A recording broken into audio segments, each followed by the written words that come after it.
seconds delay, so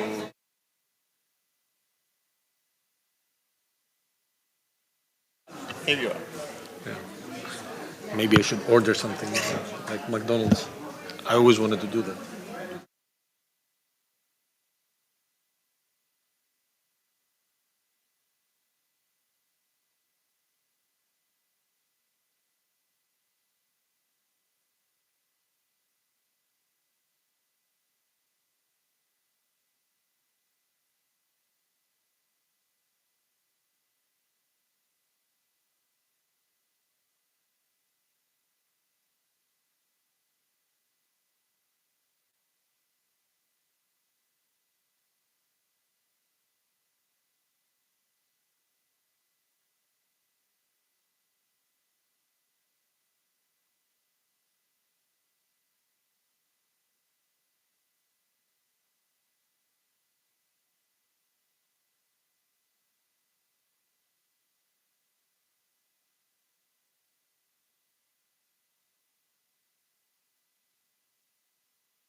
Good afternoon. I would like to warmly welcome you all and to thank you for being here with us today in this exceptional event with distinguished speakers attending both in person and online. As we also have a guest from Greece, please know that interpretation is provided in English and in Greek. And I will now switch to Greek for my introductory remarks on the purpose of this event and the key issues that will be addressed. Η ενδοοικογενειακή βία είναι θέμα που μας αγγίζει βαθιά και μας εξοργίζει. Όσες και όσοι βρισκόμαστε σε αυτό το πάνελ έχουμε αγωνιστεί εδώ και πολλά χρόνια για την εξάλειψη της έμφυλης βίας που σε όλες τις μορφές αποτελεί ακραία μορφή διάκρισης και κατάφορη παραβίαση των ανθρωπίνων δικαιωμάτων. Η πρόοδος όμως που έχει σημειωθεί στον αγώνα ενάντια στη βία και κατά των γυναικών είναι δυσανάλογα μικρή και η έμφυλη βία παραμένει μια παγκόσμια πληγή με εκρηκτικές σήμερα διαστάσεις που συχνά αποσιωπάται και το πραγματικό της μέγεθος δεν αποτυπώνεται. Μία στις 3 γυναίκες έχει βιώσει τον εφιάλτη της έμφυλης βίας πολλές φορές μέσα στο οικογενειακό περιβάλλον χωρίς την αναγκαία προστασία, δικαίωση και στήριξη. Τα περιστατικά κακοποίησης πληθαίνουν και η θλιβερή λίστα των γυναικοκτονιών διαρκώς μεγαλώνει, θρηνούμε θύματα από εγκλήματα που θα μπορούσαν να είχαν έγκαιρα αποτραπεί και αυτό συνιστά αποτυχία όλων μας. Η οργή δεν αρκεί. Απαιτούνται πλέον ισχυρά, ολοκληρωμένα, θεσμικά πλαίσια και επαρκείς μηχανισμοί για να εκλείψουν σημερινά νομοθετικά κενά και στρεβλώσεις που δεν αποτρέπουν πλήρως τους κακοποιητές και συντηρούν τη βία η οποία αναπαράγεται και γιγαντώνεται. Η σημερινή εκδήλωση λοιπόν έχει ιδιαίτερη σημασία και βαρύτητα όχι μόνο χάρη στις εξαιρετικές ομιλήτριες και ομιλητές που αποδέχθηκαν την πρόσκλησή μου και θα βοηθήσουν να αναδείξουμε κρίσιμες διαστάσεις της ενδοοικογενειακής βίας που δεν έχουν επαρκώς αξιολογηθεί και αντιμετωπιστεί, αλλά κυρίως διότι πραγματοποιείται σε μία περίοδο που το Ευρωπαϊκό Κοινοβούλιο καταρτίζει τη θέση του για την πρόταση Ευρωπαϊκής Οδηγίας για την έμφυλη βία που υπέβαλε η Κομισιόν το Μάρτιο του 2022 και η οποία αναμένεται να υιοθετηθεί στην τελική της μορφή μέσα στη φετινή χρονιά. Τα μέλη του Ευρωπαϊκού Κοινοβουλίου έχουμε τη δυνατότητα να καθορίσουμε τις εξελίξεις καταθέτοντας μέσα στις επόμενες ημέρες τροπολογίες σε μια σειρά επιμέρους ζητήματα που πιστεύουμε ότι μπορούν να κάνουν τη διαφορά στην προστασία των θυμάτων και στην πρόληψη. Και σε αυτό το σημείο θα ήθελα ιδιαίτερα να ευχαριστήσω την Αντρέα Τρέζο, πρώην στέλεχος στο UNAMID, με εμπειρία στα θέματα της ισότητας και με ενεργή μέχρι σήμερα δράση στη διεκδίκηση των δικαιωμάτων των γυναικών, η οποία μας παρήχε σημαντική βοήθεια και στήριξη στη διοργάνωση αυτής της εκδήλωσης. Στόχος λοιπόν σήμερα είναι να αναδείξουμε τις πραγματικές διαστάσεις του αντίκτυπου της ενδοοικογενειακής βίας και των δικαιωμάτων επιμέλειας στις γυναίκες και τα παιδιά στα ευρωπαϊκά κράτη-μέλη και να προτείνουμε λύσεις που θα βελτιώνουν την οδηγία της Επιτροπής. Στη συζήτηση αυτή δεν ξεκινάμε από το μηδέν.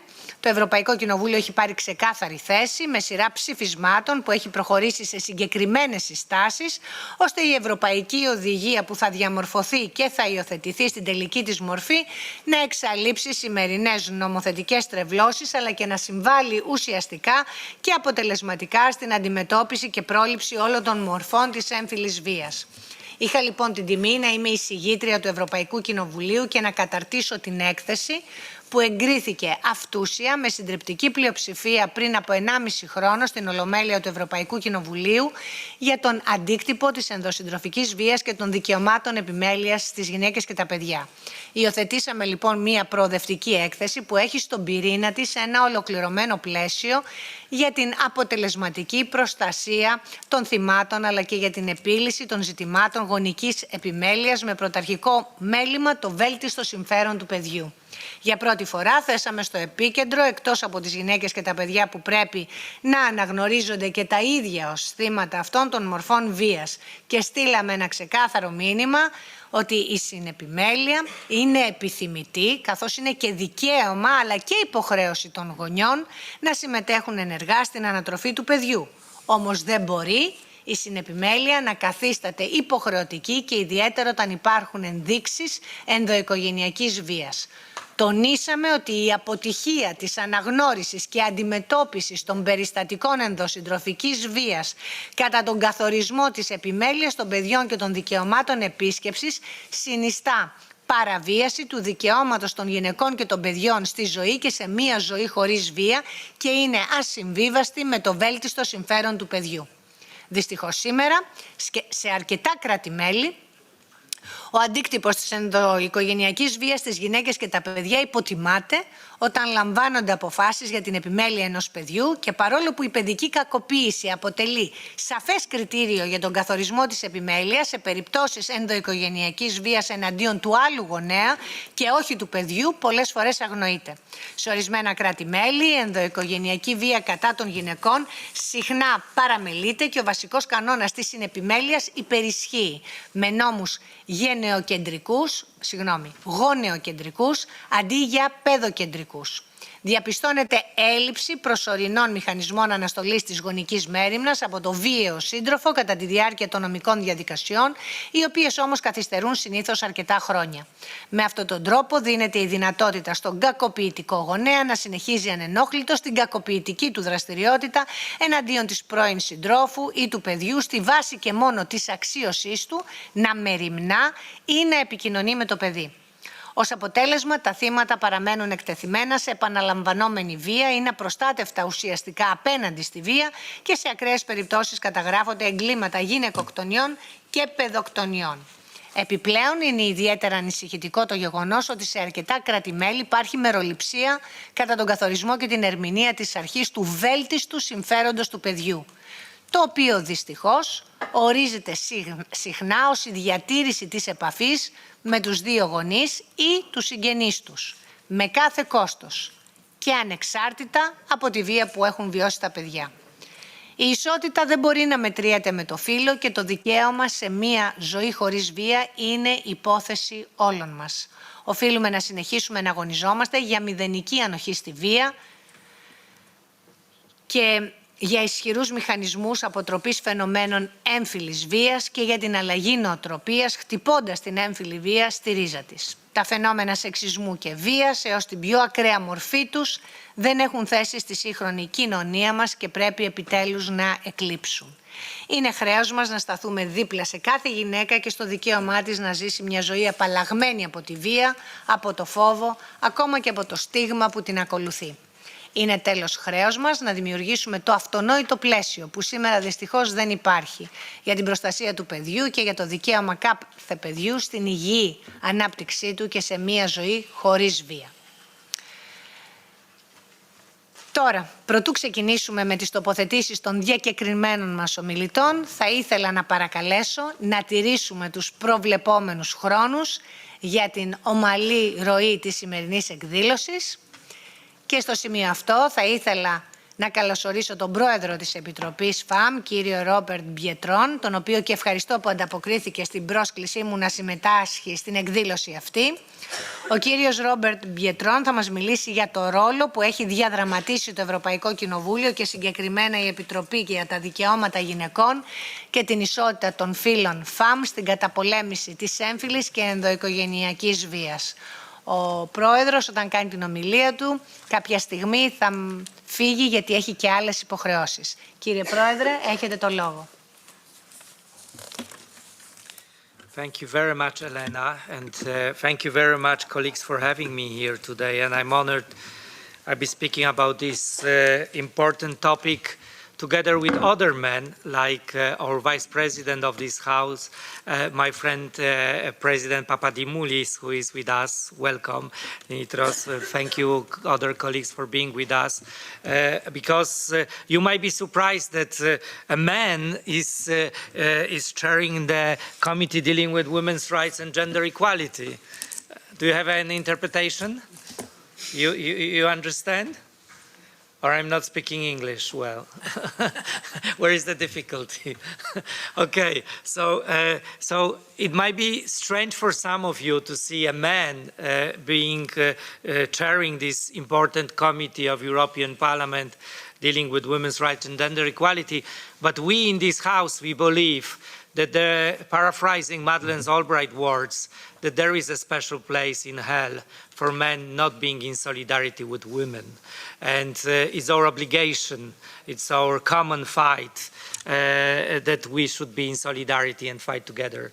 So that's why I'm proud today to represent the Women's Rights and Gender Equality Committee and talk about this important topic where I think men should also have a word in that. So, Elena, once again, thank you very much, and I feel honored that I'm accompanied by such wonderful experts and people engaged in this matter. And let me start also by saying that we all know that Europe and no any country or institution is free of violence. Also, gender-based violence is a common issue, and we are all obliged to fight against violence, also the gender-based violence. And speaking about that, I regret that within European Union, and I don't know whether you are aware because I see we have quite a lot of guests, gender-based violence is not being regarded as Eurocrime. So you can imagine that in a catalogue of laws protecting against violence, the gender-based violence is not protected as such.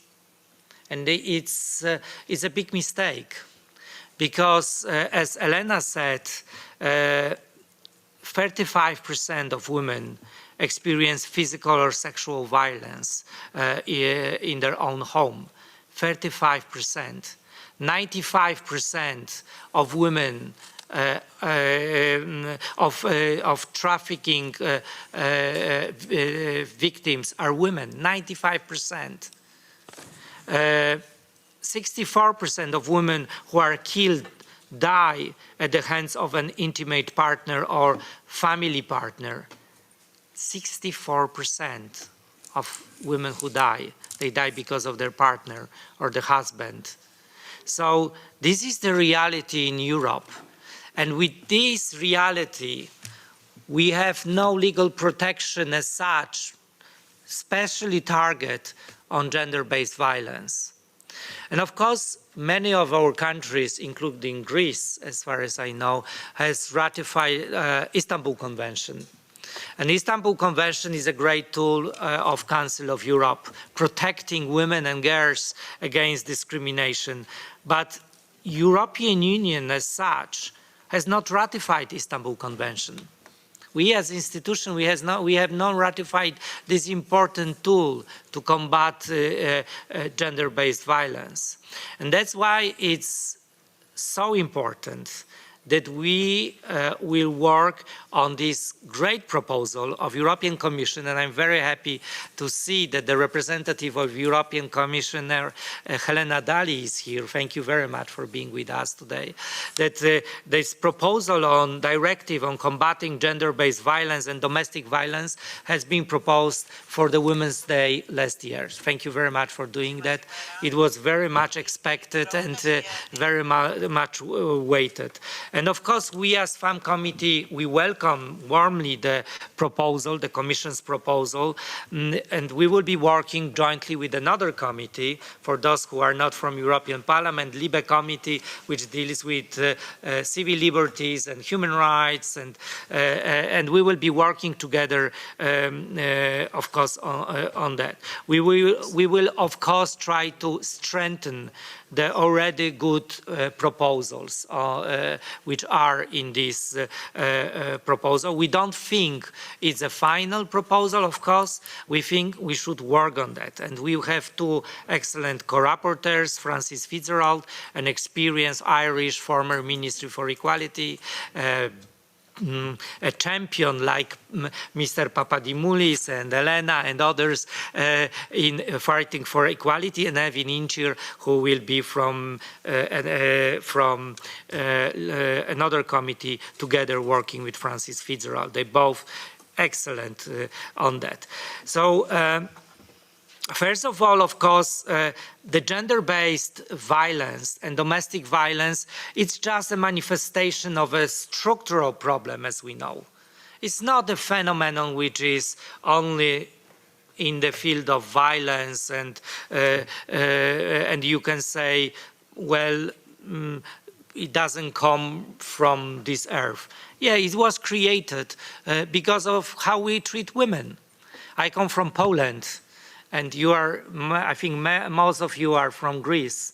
I can tell you a lot, and we can share our own experience from our culture and tradition, how women are being treated in our countries. And these stereotypes, prejudices, they influence how we treat girls and women, of course. It doesn't come from another world. It's the hell we created for our mothers, for our sisters, for our daughters, for our grandmothers, for our friends, for our co-workers, female co-workers. This comes from this situation. So what we should put on first is the adequate training, education, sexual education, of course, adopted to appropriate age, but the education should be the fundament of every action, and it should include boys and men as well. In this house, me and the Vice President and many of my colleagues, we are having these constant discussions that on this understanding that this is not only women's issue, it's our own issue, and the solidarity of men is very important in this field. So education of boys and men, because we are usually perpetrators. 98% of domestic violence comes from men. So we should be also responsible for that. So what we also should discuss in the context of this proposal is also the issue of stigmatization and secondary victimization. That many women, they have this double victimization, that the prioritization of women's needs should be in the front of our action, that we should look in this directive through the lenses of these women who are victims, and we should address the issues through their lenses. And the stigmatization should be also one of these issue. Of course, what is also discussed is this marital rape. I don't know whether in Greece is a big issue, but in many countries the marital rape is a case. The forceful sexual acts against spouses and intimate partners amount to rape, and this should not be, of course, accepted. And understanding in this context, another context, that the rape, violence is not a private issue. That is our common issue, which influences everyone. It influences not only women, but it influences their children, their family, and has negative impact, not only physical, but also psychological. 69% of women of the victims of rape, of violence, have negative physical effects. What is also important in the discussion on this directive are the new technologies and the role of new technologies. What I'm talking is cyber violence. The Istanbul Convention is not addressing this issue. It will be a first time when we will be discussing the cyber violence. And thank you for including it in the proposal.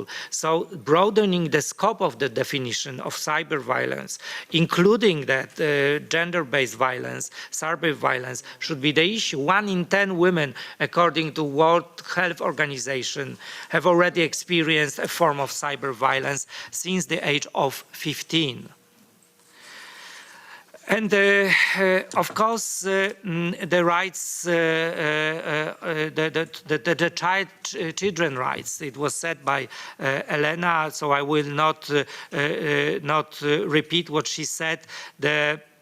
We, as European Parliament, already in 2021, before this proposal, we adopted a resolution on the impact of intimate partner violence and custody rights on women and children. So we have our position on that, which was also repeated by Elena, so I will not go into the details, but it should be also addressed. And last but not least, the data, the way of collecting data by member states, they differ in many member states. It should be also adequately measured to show the scope of gender-based violence and domestic violence. So I wish you a fruitful discussion. We are at the very beginning in European Parliament of the discussion of this proposal of the directive, but what is important is that we hear different partners, that it will be a discussion which will include as many sides as possible, that not only MEPs or European Commission on this official will discuss, but we will hear different voices. So I look forward for this discussion. And once again, Elena, thank you very much for organizing this important event. And I'm afraid I will be forced to leave soon, but I will stay as long as it's possible to hear on your comments. Thank you very much once again.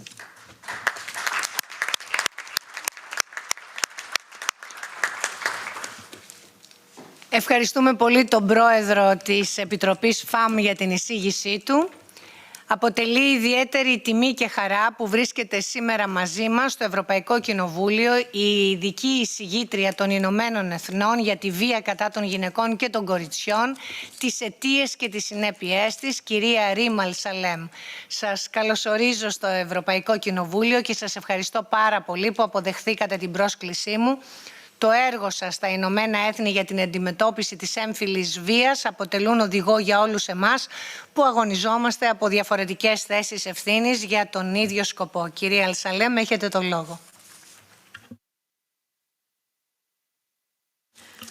Good afternoon, and thank you very much, Elena, for the invitation to speak to you today and to share the stage really with such a distinguished panel of speakers on this important topic.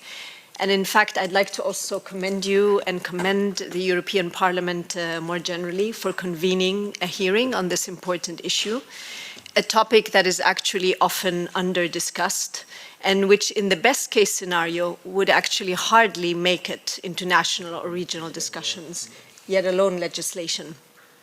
And Mr. Biedron very ably set the scene when it comes to the seriousness of gender-based violence and violence against women in general, and also outlined the efforts undertaken by the European Commission, different European bodies in order to combat that. And this new directive is definitely an important effort that is also exemplary on how to deal with emerging issues of violence against women, but also how to make sure that we are addressing the gaps. And I was very pleased to see, Mr. Biedron, that nobody flinched when you said you were you were in the function that you were, because indeed, where will we get to if we don't all join forces and if we don't deal together with the issue of violence? And we need, obviously, our male allies in this as much as possible.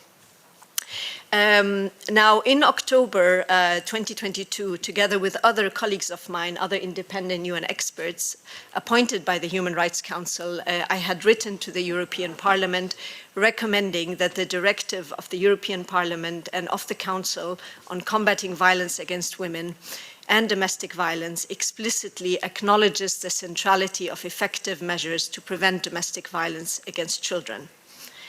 This acknowledgement, I should add, is already included in the Council of Europe Convention on the Prevention and Combating Violence Against Women and Domestic Violence, otherwise known as the Istanbul Convention, which is the only international instrument that specifically addresses violence against women. So in this letter that we sent in October last year, we argued that such preventive measures should ensure that in determining custody and visitation rights of children, the history of violence in the family against any of the family members should be taken into consideration, and more broadly also the safety and the security of the child. And in fact, such an approach would constitute an effective translation of the best interest of the child principle, which, as you know, lies at the heart of state obligations under the UN Convention on the Rights of the Child, the CRC, and other human rights instruments, such as the European Convention on Human Rights. In fact, so important is the best interest of the child principle that even where the CRC recognizes that both parents have common responsibilities for the upbringing of the child, this responsibility should always be in the best interest of the child, meaning that where it doesn't serve the best interests, we cannot recognize the responsibility of both parents.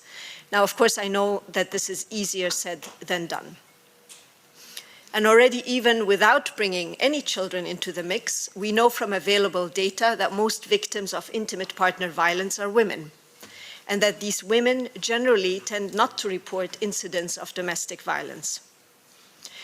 And where women victims finally find the courage to report, they run into other set of challenges that render them unassisted and unprotected, often with catastrophic consequences in which they end up further harmed or killed. So why, you may ask, do women continue to be sent back to their abusers and continue to die at their hands?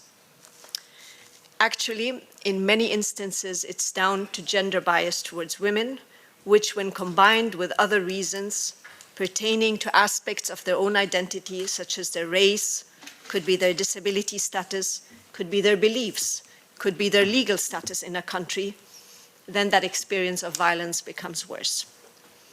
And discriminatory laws in some countries, many of which are motivated by cultural, religious, and social factors, feed the oxygen that gender bias and stereotypes need in order to persist.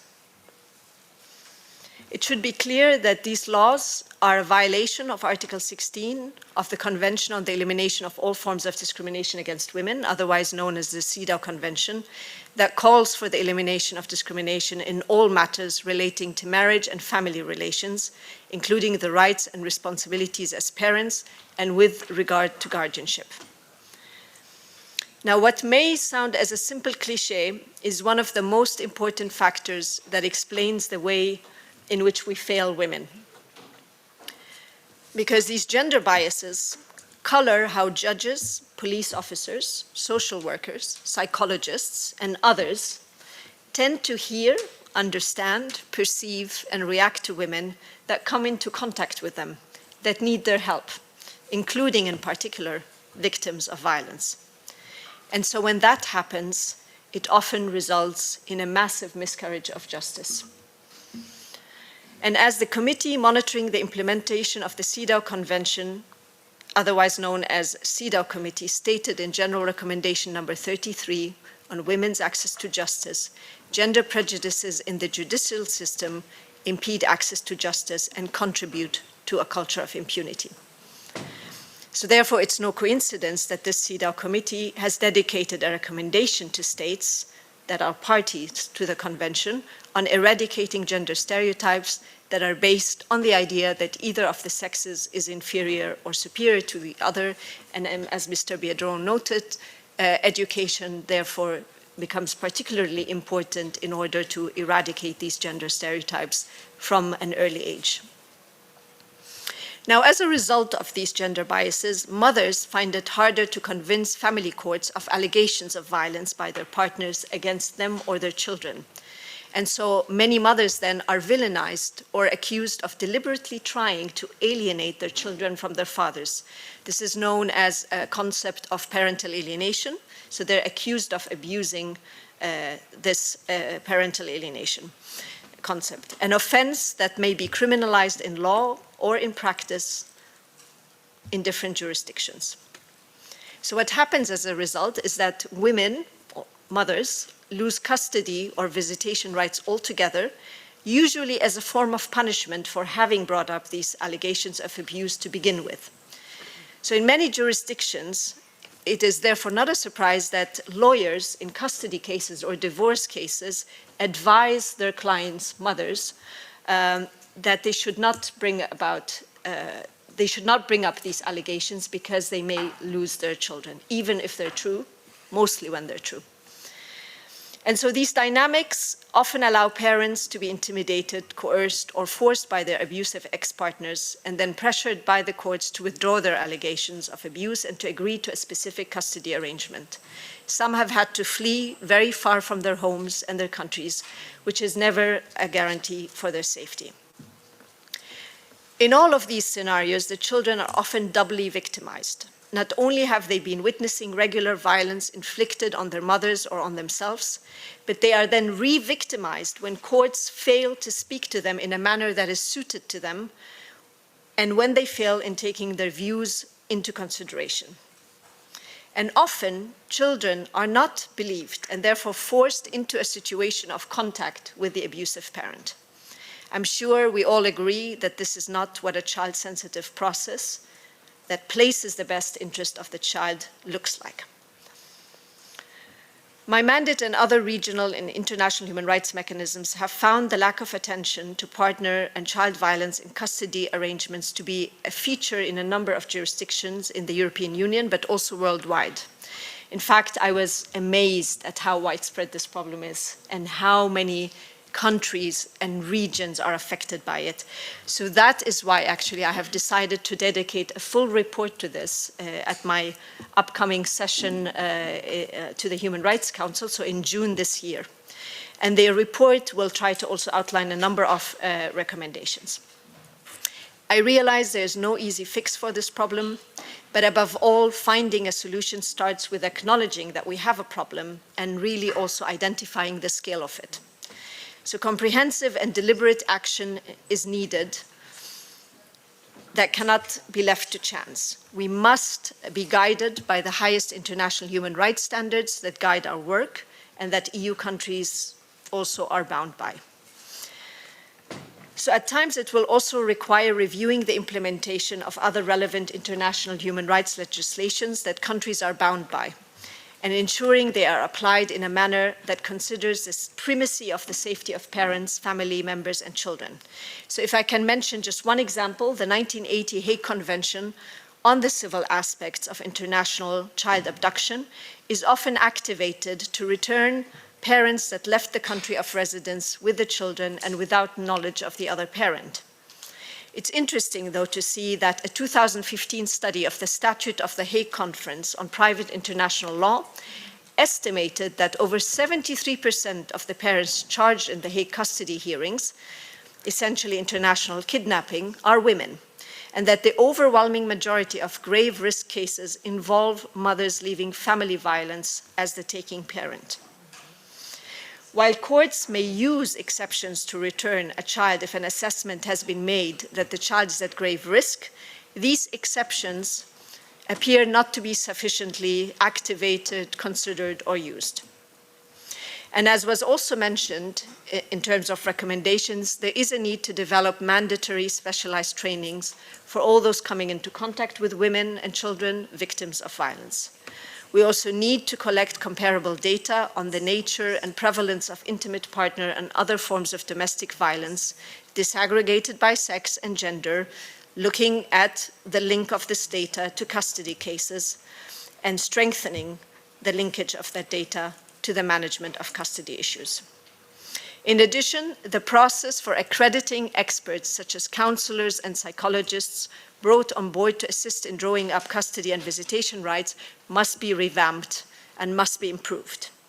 And finally, I would say, real and effective mechanisms with dealing with complaints about misconduct and conflict of interests need to be put in place when it comes to custody cases and need to be adopted to encourage reporting and enhance safeguarding.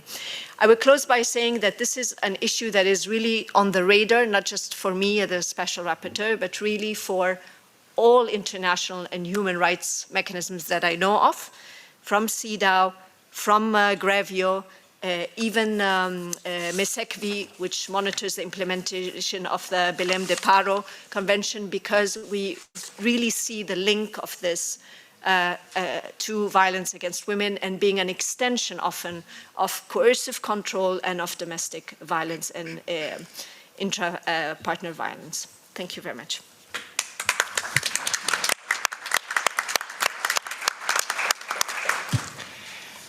Ευχαριστούμε θερμά την ειδική εισηγήτρια του ΟΗΕ για την εξαιρετική της τοποθέτηση. Η καταπολέμηση της βίας κατά των γυναικών και της ενδοοικογενειακής βίας αποτελεί μέρος του έργου της Ευρωπαϊκής Επιτροπής για την προστασία των θεμελιωδών αξιών της Ευρωπαϊκής Ένωσης και τη διασφάλιση του σεβασμού των δικαιωμάτων που κατοχυρώνονται στο χάρτη των θεμελιωδών δικαιωμάτων. Η πρόταση της Επιτροπής διαφέρει από τη Σύμβαση της Κωνσταντινούπολης, το πλέον ολοκληρωμένο διεθνές πλαίσιο στον τομέα αυτό, καθώς καθορίζει ελάχιστα πρότυπα για τα κράτη-μέλη της Ευρωπαϊκής Ένωσης στο πλαίσιο των τομέων αρμοδιότητάς της, συμπεριλαμβανομένης της ποινικοποίησης των αδικημάτων της βίας στο διαδίκτυο και δεν καλύπτονται ειδικά από τη Σύμβαση της Κωνσταντινούπολης. Για πρώτη φορά προτείνονται κανόνες ενωσιακού επίπεδου για την καταπολέμηση της βίας και κατά των γυναικών και της ενδοοικογενειακής βίας. Καλωσορίζουμε λοιπόν την οδηγία ως ένα πρώτο βήμα προς τη σωστή κατεύθυνση και να είσαστε βέβαιοι ότι θα βάλουμε τα δυνατά μας ως Ευρωπαϊκό Κοινοβούλιο για να προτείνουμε τροποποιήσεις που θα τη βελτιώνουν και θα ήθελα στο σημείο αυτό να ευχαριστήσω την κυρία Αλέσια Ραντελίκη, ελπίζω να είπα καλά το όνομα, που εκ μέρους της Επιτρόπου Ντάλι αποδέχτηκε την πρόσκλησή μου. Η κυρία Ραντελίκη είναι υπεύθυνη για την ισότητα των φύλων του Γραφείου της Επιτρόπου της κυρίας Ελένα Ντάλι, με μακρά εμπειρία σε αυτό το πεδίο και θα μας παρουσιάσει την πρόταση οδηγίας για την καταπολέμηση της βίας κατά των γυναικών και της ενδοοικογενειακής βίας. Έχετε τον λόγο.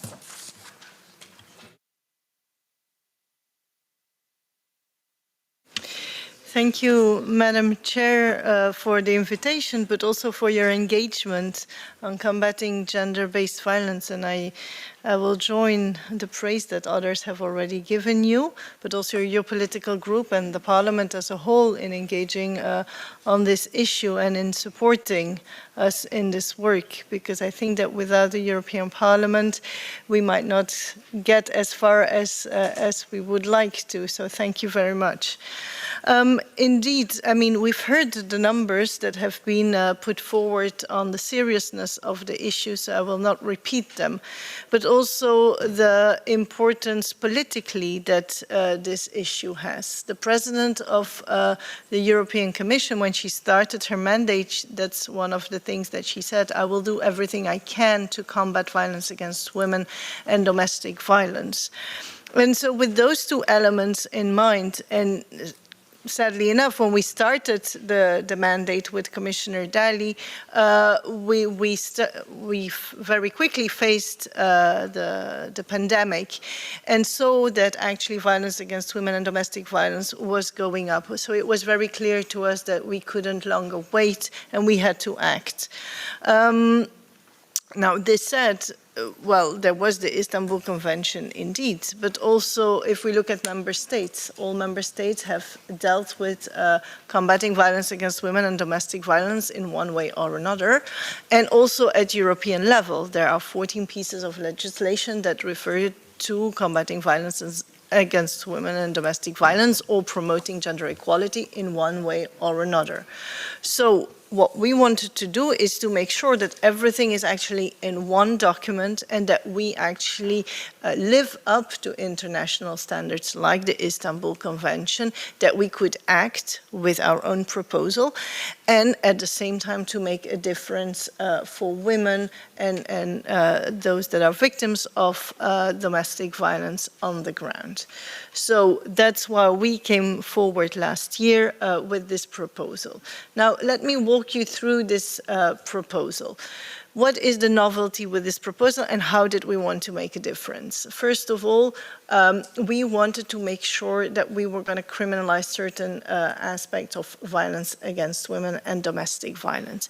That's why in the first chapter, and we've based ourselves on the legal basis, Article 83.1, meaning anything that is sexual exploitation of women and children, and the other aspect that is computer crime, to write our proposal. So what we did in the first chapter is to identify a series of violence against women. The first one is rape. Now, rape is criminalized in all member states in the EU, so there is not the novelty. The novelty is that we actually introduce the element of consent. So by introducing this element of consent, we are bringing a novelty, legally speaking, at European level. And I'm stressing this article because, and I'll come back later at where we stand with this directive, but this is an important article that we need to make sure that we will get that article until the end.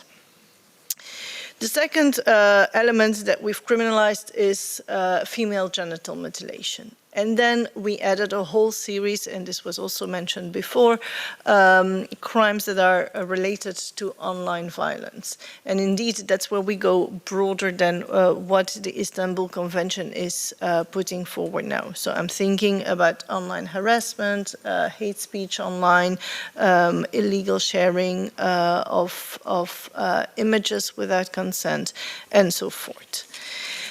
The rest of the directive is actually based on the Istanbul Convention, because for us, the Istanbul Convention still remains the gold standard. And while this is its own convention, we are pushing for it to be ratified at EU level. We also used it in our own directive. And so the other chapters in the directive follow the same logic as the Istanbul Convention. So the third chapter that is on protection of victims and access to justice, what we tried to do with that chapter was that we know that women, there is still an underrepresentation of reporting of women that are victims of violence against women or domestic violence. So we wanted to put forward systems that allows to make this step lower and to make it for victims easier. By, for example, having a one-stop shop where women can go and report it, be protected, and so forth. But also to give, for example, equality bodies the possibility to speak on behalf of victims, to have officers and authorities that are better trained in order to identify the types of the types of violence that has happened, in order to direct the victims to the right support afterwards. So that's in terms of just a few examples of what we did in access to justice. Then the fourth chapter is about the support for victims. Why is this an important chapter? Is because although at EU level we have already a general directive, that is the Victims' Rights Directive, what is clear is that for victims that are victims of violence against women and domestic violence, you need specific support, specialized support. We're thinking of victims of sexual violence, we're thinking of victims of FGM, of sexual harassment at work. What we also put in that chapter is, for example, the helplines with a harmonized EU number, so that a woman, no matter where she is in the EU, she can always call the same number. Now, I know there are countries that have already good examples, and they have already a good helpline that exists, and so this would work together. So we're not reinventing there where it's working, a new number. We just want to make sure that those member states that don't have a number that is working 24/7, that is free of charge, and that directs the women to the right help, that they actually put forward the necessary mechanisms in place. And this is, technically speaking, already put in motion at EU level. We also want specific support for victims that are at greater risk of violence. I'm thinking of, for example, women with disabilities, women, migrant women, women of minority backgrounds, or even women that are fleeing zones of conflict, like we have seen with women fleeing Ukraine and coming to the EU.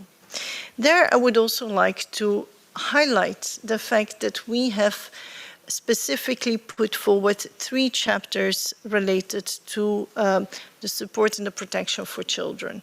And it has been already said here, the importance of making sure that children's best interest is is being put forward, and so that also when custody is given to them, that their best interest is taken into consideration. And if you look under Article 33, that is specifically on the support of children, it's talking about adequate support, it's talking about age-appropriate medical care, emotional, psychological, and educational support. But it also talks about, for example, interim accommodation, how this should be taking children's rights into consideration. And then Article 34, that is specifically about the safety of children. There we talk about the fact, and I will read it out, that member states shall establish and maintain safe places which allow a safe contact between a child and the holder of a parental responsibilities who is an offender or suspect of violence against women or domestic violence.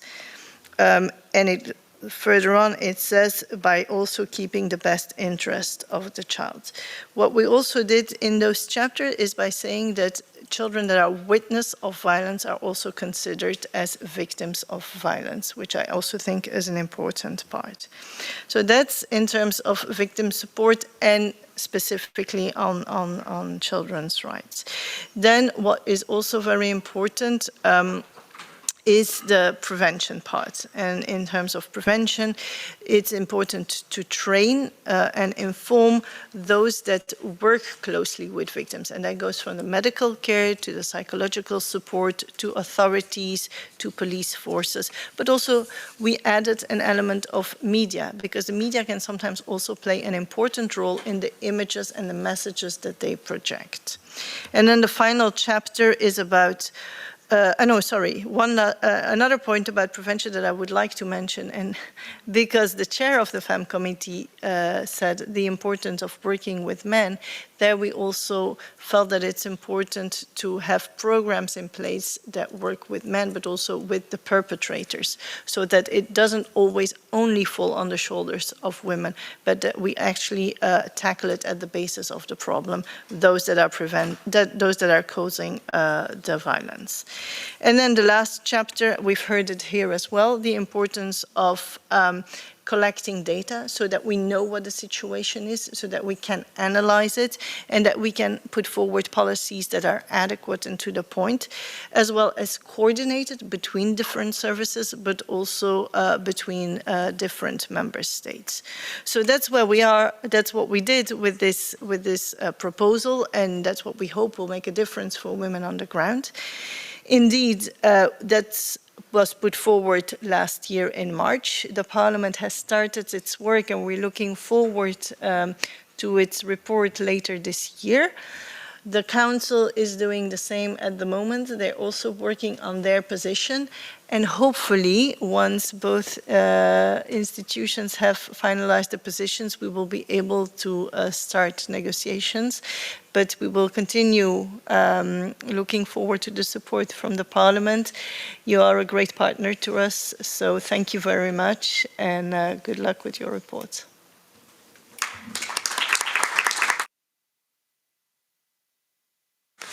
Ευχαριστώ θερμά την κυρία Ραντελίκη για την παρέμβασή της. Ένα από τα βασικά ζητούμενα παραμένει η ανάγκη να κυρωθεί άμεσα από την Ευρωπαϊκή Ένωση η Σύμβαση της Κωνσταντινούπολης, που είναι το πρώτο δεσμευτικό νομικό κείμενο του είδους του για την αντιμετώπιση και πρόληψη της έμφυλης βίας, την προστασία των θυμάτων αλλά και την τιμωρία των δραστών.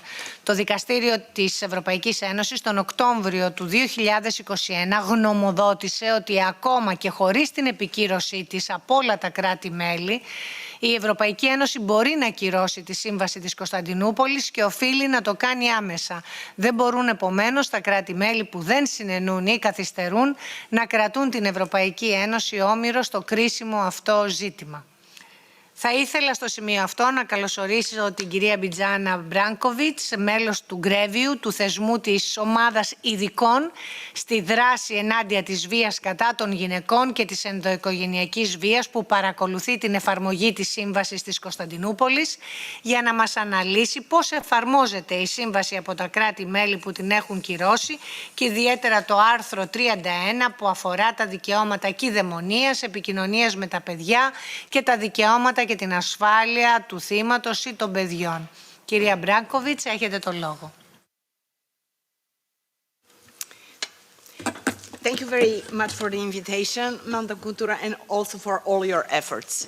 I'm a member of Grevio for 8 years, and I would like to underline that Grevio published 27 baseline and violation reports so far, so we have extensive findings on the issue of custody and visitation. But please also know that Grevio does not have and will not have an official position on EU directive, because this goes beyond our mandate. We cannot take an official position on any national or international policy development. I will present a brief overview of the implementation of Article 31 of the Istanbul Convention in 17 EU countries, which are state parties to the Convention. We still need to conduct our baseline evaluation on 4 EU countries, including Greece, so please note that Greece is not included in the overview I'm going to present today. I will rely on midterm horizontal review of Grevio baseline evaluation report. You are probably familiar with this publication, but I will also cover our latest reports which are not included in this publication. The first interesting finding I would like to share with you, you probably know that Grevio in its recommendations uses 4 levels of urgency. When the recommendation starts with the verb urge, it means that this recommendation is regarded as priority number 1. In our reports on 17 EU countries analyzed so far, all our recommendations on custody and visitation start with urge, with the exception of Austria. I believe this very fact is revealing. My point number 1, it is interesting that Grevio found in its baseline evaluation that some EU member states do not have in their respective legislation the explicit reference to domestic violence or other forms of violence against women as the legal criterion to be taken into account when deciding on custody and visitation. For example, Italy, Belgium, Cyprus.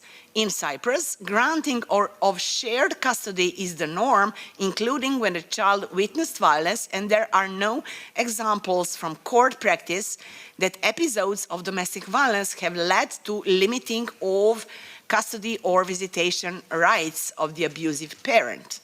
Further, some EU members do have a legal basis to prevent granting of parental responsibility, including custody and visitation rights to abusive parents, but I highlight here, Grevio concluded that these relevant provisions are very rarely applied in practice in these countries. For example, in Austria, Finland, France, the Netherlands, Portugal, Spain, Sweden, Romania, Estonia.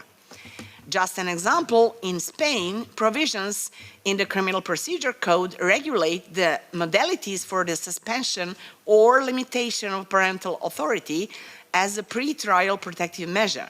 Further, the famous Spanish law on gender-based violence offers judges in proceedings under this law, and I quote, to suspend parental authority, guardianship, or custody of alleged perpetrators of intimate partner violence, and also allows, I quote, to suspend or regulate visiting rights of alleged perpetrators. Criminal judges in Spain, however, are particularly reluctant to suspend or limit parental rights, both in pretrial rulings and in final sentences. Grevio therefore wrote in his report on Spain that it notes with satisfaction the applicable provisions in the Spanish law, but regrets its limited use in practice. Another example, in report on Romania, Grevio noted that shared custody is the general rule and exclusive custody is extremely difficult to obtain, even if psychological expertise proves the negative effects of witnessing domestic violence on the children in question, and unsupervised visits with the abusive parents are granted. In several EU member states, there is no express obligation to ensure that incidents of violence covered by the Convention are taken into account in determining custody and visitation rights, but there are some provisions in respective laws that offer the possibility of limiting such rights. For example, in Poland, Germany, Slovenia. However, again, Grevio concluded that these provisions are very rarely applied in practice. My second point, relevant professionals are often not aware of harmful consequences of witnessing domestic violence on children, and they are not sufficiently trained on domestic violence. These factors contribute to bias in custody and visitation decisions. Witnessing violence against the mother may have damaging impact on children, including long-term consequences such as depression in adulthood. This is confirmed in research, which Grevio often quotes. But the lack of awareness among judges and other professionals is linked to another relevant issue, which is how the courts and relevant professionals interpret the best interest of the child. Grevio noted that many state parties to the Convention tend to give priority to the presumed best interest of the child, which is deemed to be to maintain contacts with both parents at all costs, regardless of the violence children have witnessed.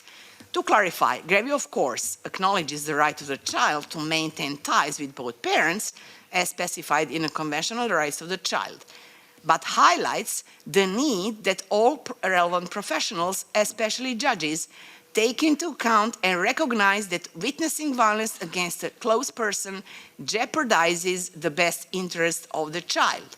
I will provide more examples how this best interest of the child is interpreted in court practice. For example, in Austria, France, Italy, Portugal, and Spain, Grevio noted that the joint exercise of parental authority was generally maintained even in case of a final criminal conviction for violence committed against the other parent or where a protection order was issued. As an example, in France, legal provisions allow for withdrawal of parental authority as a child protection measure when one parent is convicted of violence committed against the other parent, or independently of any criminal conviction, by a civil judge when the child witnessed psychological or physical violence by one parent against another. However, in practice, the withdrawal of perpetrator's parental authority remains exceptional in France, even in the case of the final criminal conviction, despite the persistent danger to the mother and the child. In Italy, Grevio noted that children who witness domestic violence are not protected, even in cases where the violence has led to sentencing or other measures, including protection orders against the perpetrator. Moreover, civil courts in Italy and court-appointed experts not only fail to detect instances of violence, but tend to ignore them. In Slovenia, Grevio noted some cases that children who were victims of domestic violence were obliged to have contact with their abusive parents against their will.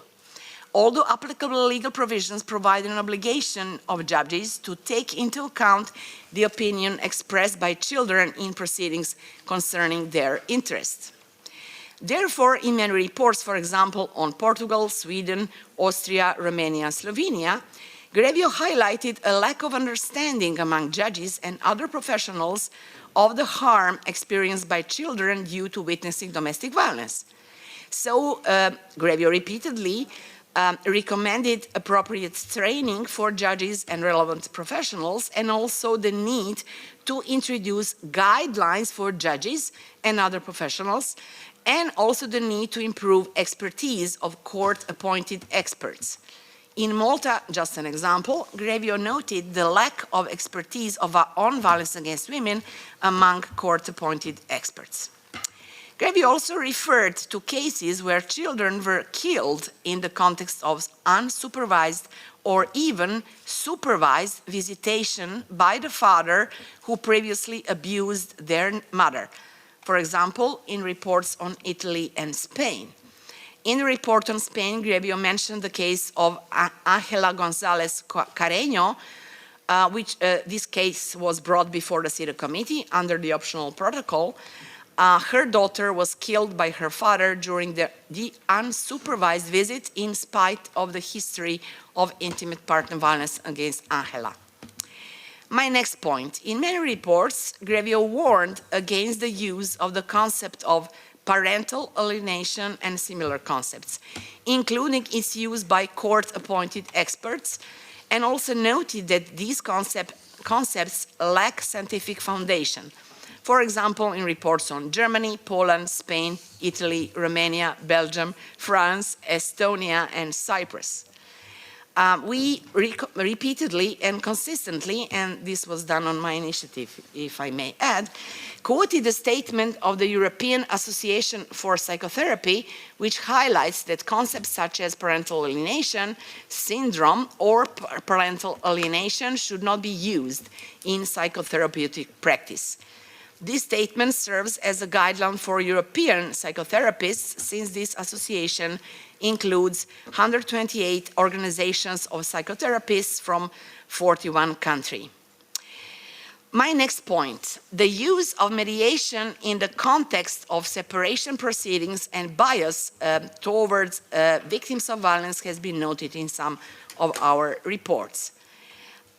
We noted that victims of domestic violence wishing to separate may be required to undergo mediation as a first step, and this procedure can be decisive in determining custody and visitation rights. For example, in Denmark, separated parents who do not agree over custody must attend a joint meeting mediated by state administration with the aim to reach a mutually acceptable decision about child custody, residence, or visitation rights. These meetings are not formally called mediation, but Grevio assessed that such meetings may be seen as equivalent of the mandatory mediation, which is banned under the Convention, since in practice, any refusal to attend can have negative consequences for the party which refuses. Now just try to imagine how that woman must feel. Grevio made clear that such practice in Denmark must end and recommended that the authorities should recognize the power imbalances in violent relationships and ensure that parents with a history of violence are granted separate meetings with the state administration. Grevio also noted a worrying trend that bias against women who raise issues of domestic violence in proceedings related to custody and visitation, for example, in Denmark and Italy. In Italy, civil courts and court-appointed experts often require victims to meet their violent partner to reach a friendly agreement on custody and visitation. Victims are often declared as uncooperative or unsuitable as parents. In Sweden, Grevio noted, based on interviews with social workers, that they do not question parental abilities of abusive fathers, but widely accept the notion that an abused mother is unfit to fully care of her children. Next point, in some countries, Grevio noted that family and criminal courts do not sufficiently coordinate and do not consult all relevant professionals or do not screen cases related to determination of custody and visitation for domestic violence. In Italy, Malta, Cyprus, just an example, Grevio found that family courts do not coordinate with criminal courts when taking decisions on custody and visitation. In order to check, for example, if criminal proceedings against the father of the victim's children are pending or were brought in the past. In Cyprus, Portugal, Italy, Estonia, and Slovenia, Grevio thus recommended that family courts should consult and coordinate with law enforcement, health and education institutions, and, I underlined, with specialist women's services, in order to take into account any episodes of violence that previously happened. Judges do not systematically screen cases related to custody and visitation for domestic violence, as noted in Grevio reports on Portugal, Italy, France, the Netherlands, and Romania. Another problem, Grevio also noted shortcomings related to supervised visitation in some countries. For example, lack of necessary resources or infrastructure to ensure safe supervised visitation was identified in Malta, for example, where Grevio noted that the lack of adequate infrastructure meant that victims had to wait in the same waiting area as the perpetrator, therefore endangering the physical safety and psychological well-being of victims and their children, and perpetuating the cycle of power and control. Grevio also noted serious shortcomings in training of professionals responsible for supervised visitation, for example, in Austria, Malta, Slovenia, Spain. Finally, I would like to refer to the joint statement on custody and visitation, which was issued several years ago by the Platform of International and Regional Independent Mechanisms on Violence Against Women and Women's Rights, including CEDAW Committee, UN Special Rapporteur on Violence Against Women, Grevio, and sisterly monitoring mechanisms in Latin America and Africa. In this joint statement, it is clarified that abusive relationships between parents predominantly affect women and they have direct impact on the children's life, yet violence against women is rarely considered as a relevant factor by national authorities in child custody decisions. It is further stressed that a holistic and coordinated approach based on the existing international and regional standards must be applied at the national level in such cases, not only to uphold the principle of the best interest of the child, but also the principle of equality between women and men. This joint statement also warns against the use of the concepts such as parental alienation and similar. So it is concluded, and this is my final statement from this joint statement. Accusations of parental alienation by abusive fathers against mothers must be considered as a continuation of power and control by state agencies and actors, including those deciding on child custody. Thank you very much. Evcharisto Poli.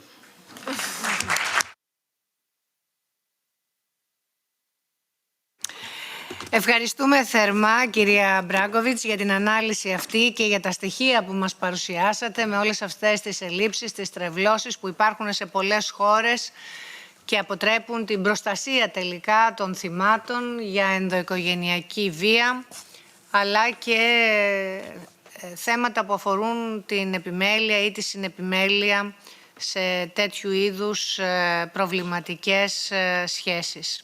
Επόμενη ομιλήτρια είναι η συντρόφισσα και φίλη Ειρήνη Αγαθοπούλου, βουλευτής του ΣΥΡΙΖΑ Προοδευτική Συμμαχία και πρώτη αντιπρόεδρος της Ειδικής Μόνιμης Επιτροπής Ισότητας, Νεολαίας και Δικαιωμάτων του Ανθρώπου στην Ελληνική Βουλή. Η κυρία Αγαθοπούλου έχει δώσει σκληρές μάχες στην Ελληνική Βουλή για την προάσπιση των δικαιωμάτων των γυναικών και των παιδιών και ειδικά κατά την ψήφιση του νόμου για το οικογενειακό δίκαιο στην Ελλάδα που ισχύει εδώ και 1 χρόνο, εισάγοντας την υποχρεωτική συνεπιμέλεια ώστε να αναδειχθούν οι τραγικές συνέπειες από την εφαρμογή του νόμου αυτού και οι παραβιάσεις της Σύμβασης της Κωνσταντινούπολης. Έχει επεξεργαστεί τεκμηριωμένες προτάσεις για τη διαχείριση του θέματος στην Ελλάδα.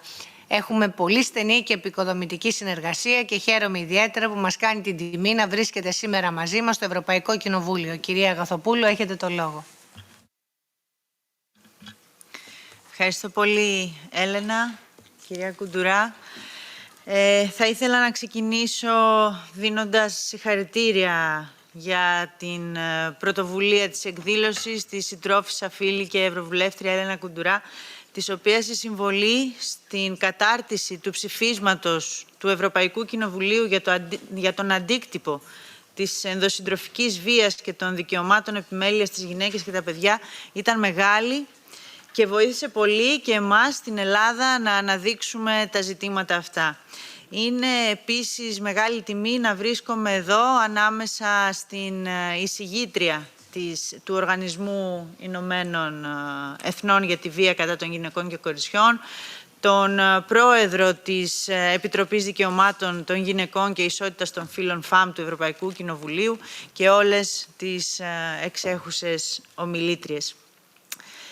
Ως μέλος του Ελληνικού Κοινοβουλίου και πρώτη αντιπρόεδρος της Επιτροπής Ισότητας και Ανθρωπίνων Δικαιωμάτων της Βουλής, σήμερα θα ήθελα να σας μιλήσω εδώ για την κατάσταση που επικρατεί στην Ελλάδα μετά την ψήφιση των αλλαγών στο οικογενειακό δίκαιο πριν 1 χρόνο από την συντηρητική δεξιά κυβέρνηση της Νέας Δημοκρατίας μέχρι και σήμερα και πώς σχετίζονται με το θέμα που συζητάμε.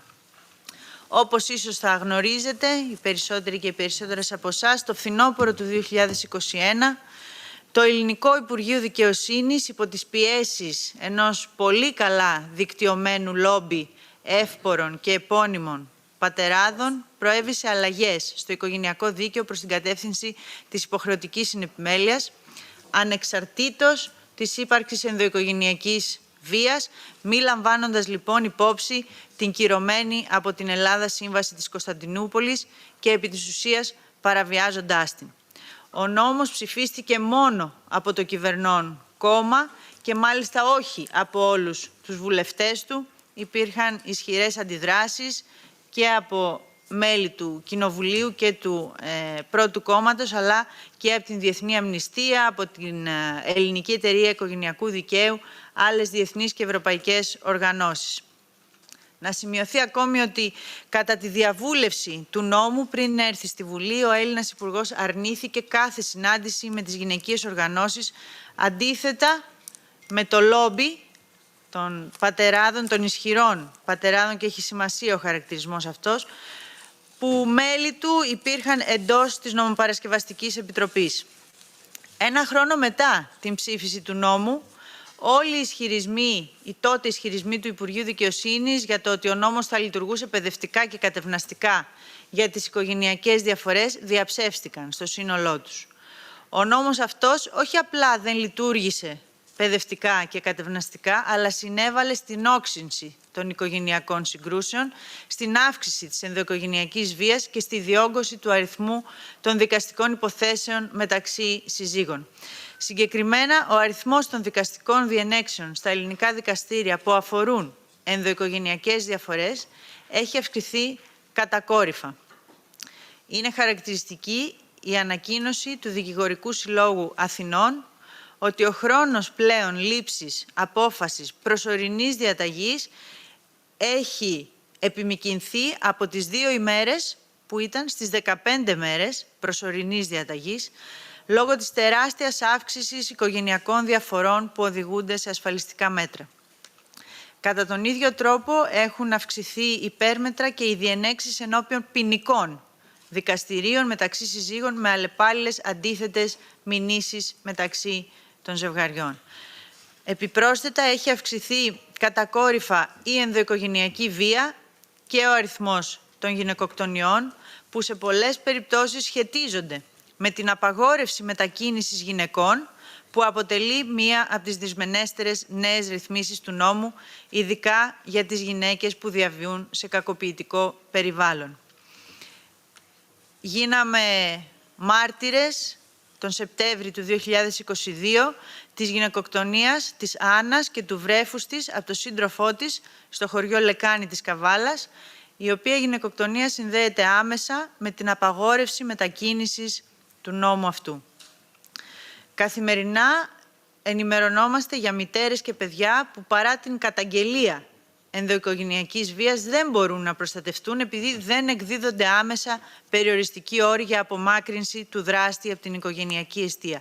Ενώ οι γυναίκες είναι υποχρεωμένες να ενημερώσουν τον δράστη για κάθε αλλαγή στον τόπο κατοικίας ή στο σχολείο του παιδιού, προκειμένου να μην κατηγορηθούν για γονεϊκή αποξένωση. Στον νόμο δεν υπάρχει όρος γονεϊκή αποξένωση, αλλά διάρρηξη των σχέσεων, έτσι μετονομάστηκε, για να μην παραβιάζει οφθαλμοφανώς τις συστάσεις της Γκρέβιο που ελέγχει την εφαρμογή της Σύμβασης της Κωνσταντινούπολης.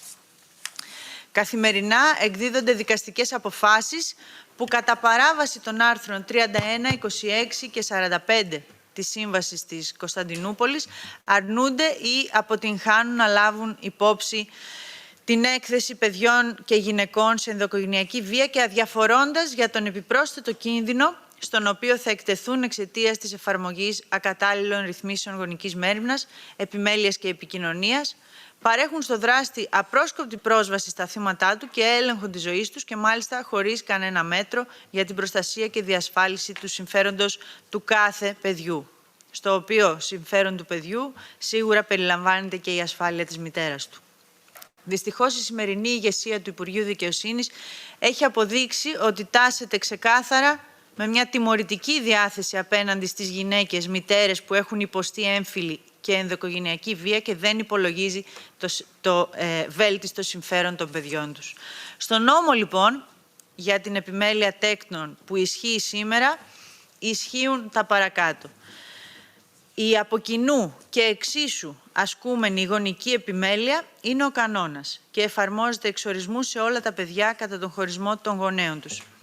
Ακόμη και το συμφέρον του παιδιού θεωρείται να είναι αποκλειστικά η παρουσία δύο γονιών στη ζωή του, η οποία θα πρέπει να είναι όσο το δυνατόν μεγαλύτερη, ανεξαρτήτως αν υπάρχει προηγούμενη εμπειρία ενδοοικογενειακής βίας.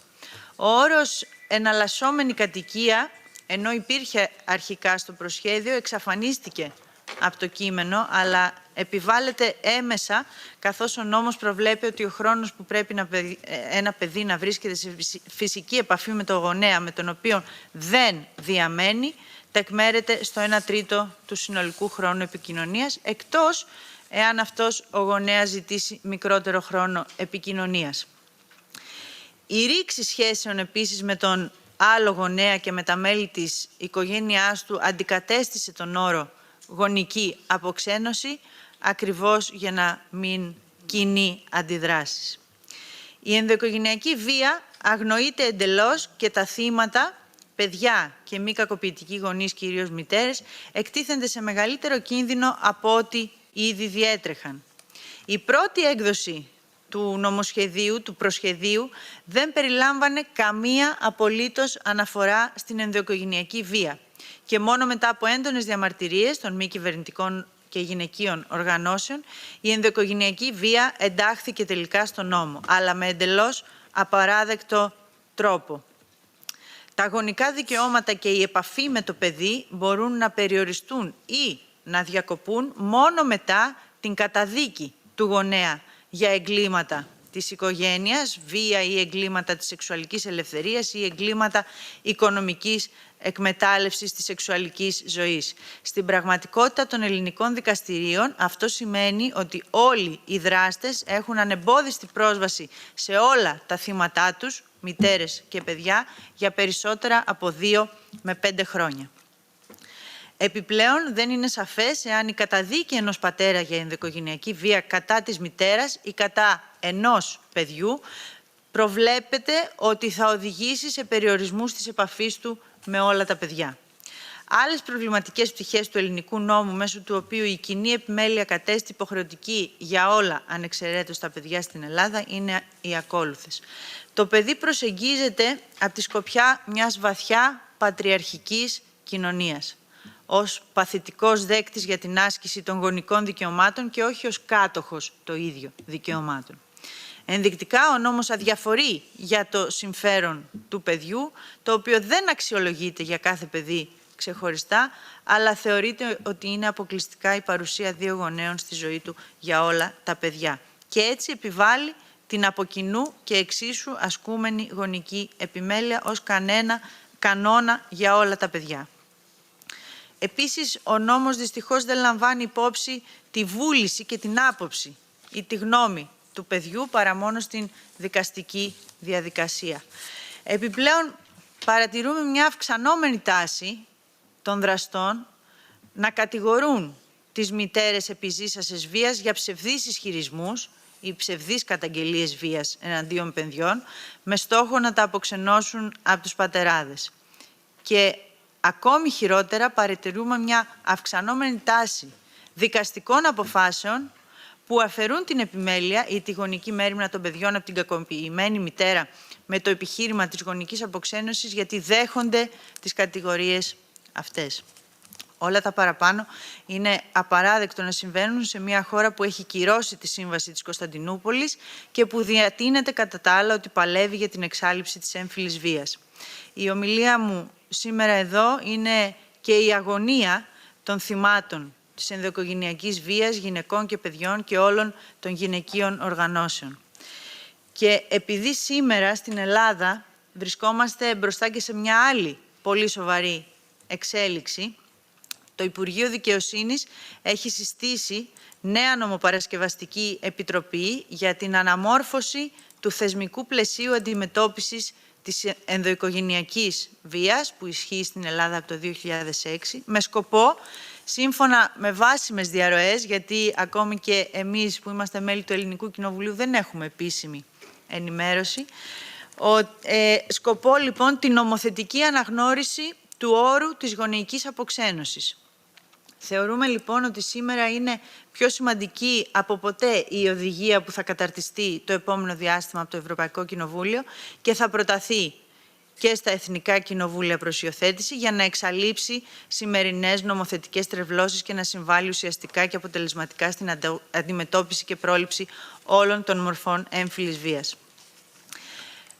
Ως μέλη λοιπόν του Ελληνικού Κοινοβουλίου διεκδικούμε πρώτα απ' όλα την ύπαρξη οικογενειακών δικαστηρίων, δεν υπάρχουν στην Ελλάδα, στελεχωμένα από έμπειρο προσωπικό, ψυχολόγους, κοινωνικούς λειτουργούς, αλλά και ενημερωμένους δικαστές.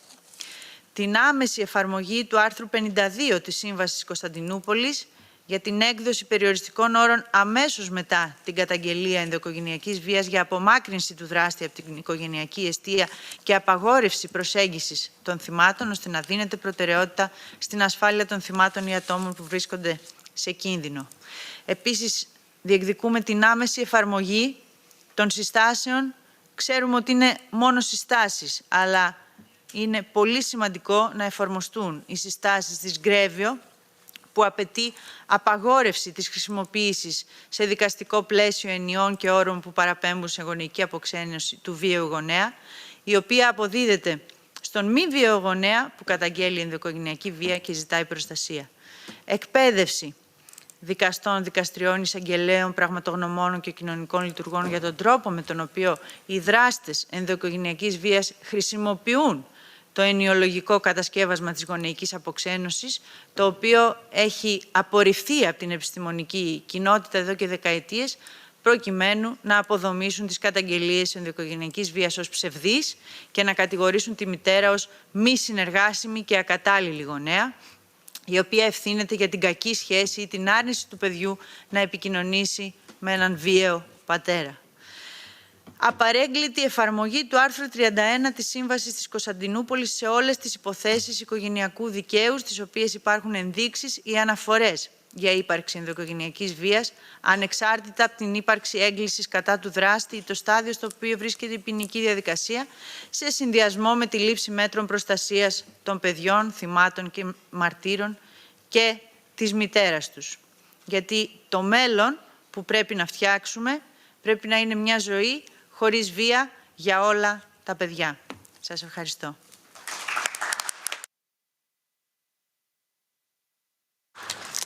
Ειρήνη, σε ευχαριστώ θερμά για τη στοχευμένη εισήγησή σου που ανέδειξε στις προβληματικές πτυχές του νόμου για το οικογενειακό δίκαιο, το οποίο ψηφίστηκε τον περασμένο χρόνο, που βλέπουμε πραγματικά πώς παραβιάζει πλαγίως τη Σύμβαση της Κωνσταντινούπολης και πώς αδιαφορεί για την προστασία των θυμάτων ενδοοικογενειακής βίας, αλλά και για το συμφέρον, το βέλτιστο συμφέρον του παιδιού. Στο σημείο αυτό θα ήθελα να δούμε διεξοδικότερα ποια είναι η άποψη των γυναικείων οργανώσεων που εργάζονται στο πεδίο, προστατεύοντας και ενισχύοντας τα δικαιώματα των γυναικών και των παιδιών, και θα ήθελα να προσκαλέσω την πρόεδρο του δικτύου WAVE, κυρία Μαρσέλα Πυρώνε, να μας δώσει την εικόνα από το πεδίο και να μας δώσει την οπτική και το ρόλο των εξειδικευμένων υπηρεσιών για τις γυναίκες, Women's Specialized Services, WSS, στο πλαίσιο της επιμέλειας των παιδιών, αλλά και να αναδείξει τις προκλήσεις που θέτει η πρόταση οδηγίας για την καταπολέμηση της βίας κατά των γυναικών και της ενδοοικογενειακής βίας. Το WAVE είναι μία από τις μεγαλύτερες γυναικείες οργανώσεις και αριθμεί περισσότερα από 164 μέλη σε 46 χώρες.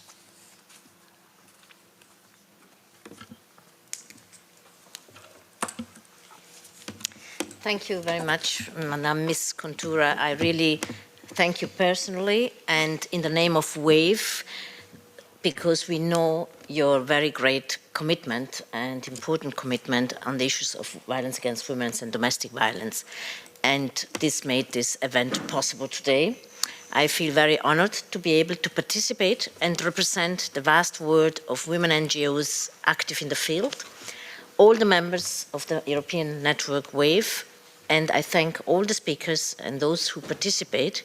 It's a great opportunity to listen and to learn from all of you and your expertise.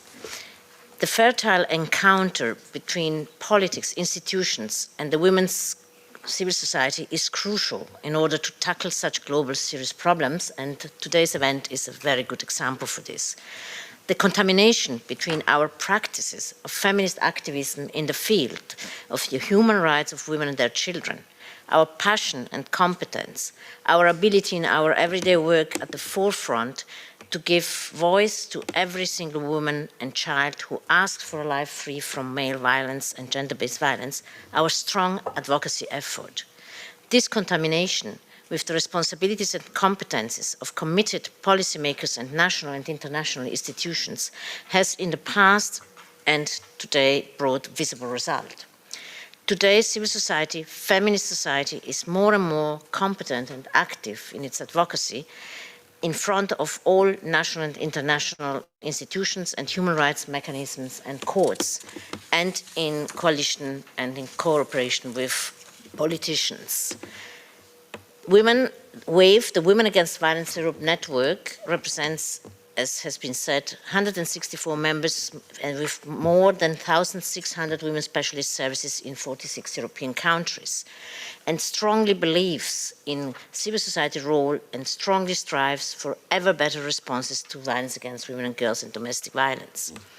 Regarding the directive, WAVE acknowledges the attempt to create a dedicated EU legal instrument to develop a coordinated approach to protect women and children from violence against women and domestic violence, trying to harmonize EU law with established international standards, and to move this area forward in the member states that have not yet ratified the Istanbul Convention, especially, but not only. WAVE supports every effort in this direction and strongly wishes a joint and equal effort for progression of the Istanbul Convention accession by the EU and ratification by more states and this proposal. They have to go together and they have to integrate together and somehow enrich every instrument and every answer we can give to this problem. WAVE appreciates this commitment of the Commission and of the European Parliament. However, there are some shortcomings which we wish to point out. First of all, violence against women and girls is not defined in the draft as a human rights violation, having rather preferred a high criminalization approach. There would be a lot to say about this. It's not to see it here, but a high criminalization approach has proved in many states not to be the right approach, not to be really preventive. Second, the recognition of the role of women's organizations and women's specialist services in the text of the directive is, from our point of view, weak at best. WAVE is concerned about the absence of a proper definition clearly distinguishing generic from women's specialist support services to safeguard the specific mission, approach and quality standards of each service. Built on a decades-long feminist and gender-responsive expertise, women's specialist services is a collective term used to define feminist services that support women and their children experiencing gender-based violence. These services include, but are not limited to, women's support centers, shelters, helplines, rape crisis or sexual violence referral centers, and primary prevention services. Women's specialist services empower and support women and girls throughout the whole cycle of violence by putting their needs and safety at the center of all interventions, applying an international intersectional approach and working together with them, recognizing their agency, dismantling the barriers women and girls experience when seeking access to support, creating a safe environment. Women's specialist services are agents of social, cultural, and political change, promoting women's equality and challenging the patriarchal system, which is the root cause of violence against women and girls, as we know. In our view, the chapter on victim support does not specifically or enough distinguish generic victim support services and women's specialist support services, leading to an inaccurate interpretation of the comprehensive support options needed for victims of violence. Women's specialist services have proved for decades to be best equipped specialist support for women, for victims and of violence against women and domestic violence, thanks to their approaches and competences. They are highlighting in this occasion the concerning impact of violence on child custody, and they have done this since decades. It's not for WAVE, it is not a new problem. I remember a worldwide conference in 2005 where WAVE presented a research among its members how this was already becoming a problem when shared custody discussion was coming up. Therefore, the provisions regarding women's specialist service in the draft directive must contemplate the need for cooperation and coordination between services, including clear referral pathways between generic victim support services and women's specialist support services, within a comprehensive framework of support. A few comments specifically on the directive and child custody. With regards that the impact of domestic violence on women and children is not clearly mentioned. In the draft, there is no clear provision that this has to be seriously considered in custody and visitation rights decisions. It was to expect to see the European Parliament resolution, which has been quoted, adopted in October 2001, on the impact of intimate partner violence and custody rights, and it was expected, as it was passed with a large majority, that it would be considered more in this draft, and that it would be taken more into account when it comes to child custody issues. The same would have been expected about the provision of Article 31 of Istanbul Convention. So this has to be considered and amended from our point of view. WAVE has already provided the European rapporteurs last autumn with its written amendments to every article, like many other of civil society and organizations. And we will integrate by given deadline, which is the end of January, the report by the Special Rapporteurs Inshir and Fitzgerald in a detailed format as comment to relevant articles. So for today's discussion, I can only recall and highlight some main considerations and suggestions.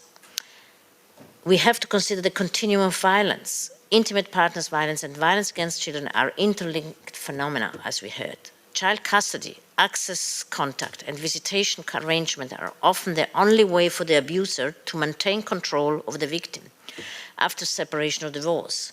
It's well known that the post-separation phase is a particularly dangerous and risky moment. There is risk of reiteration of violence, including the risk of femicide and infanticide. We have more and more children who are killed in this phase by partners. The killing of women and children is a real, very worrying and concerning problem.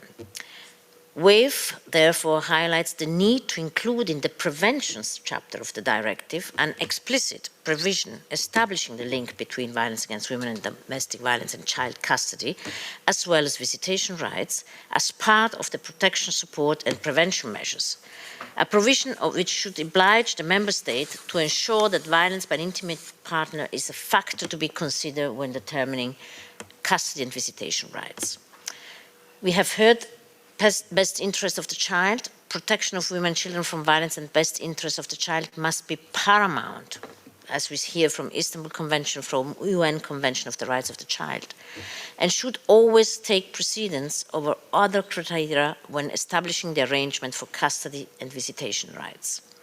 In the context of custody proceedings and visitation rights in cases of domestic violence, significant shortcomings have been identified in legal proceedings where bias in defining the best interests of the child are very common. I will talk at the end about the context where this is all applied and how important the context is in terms of interpreting laws.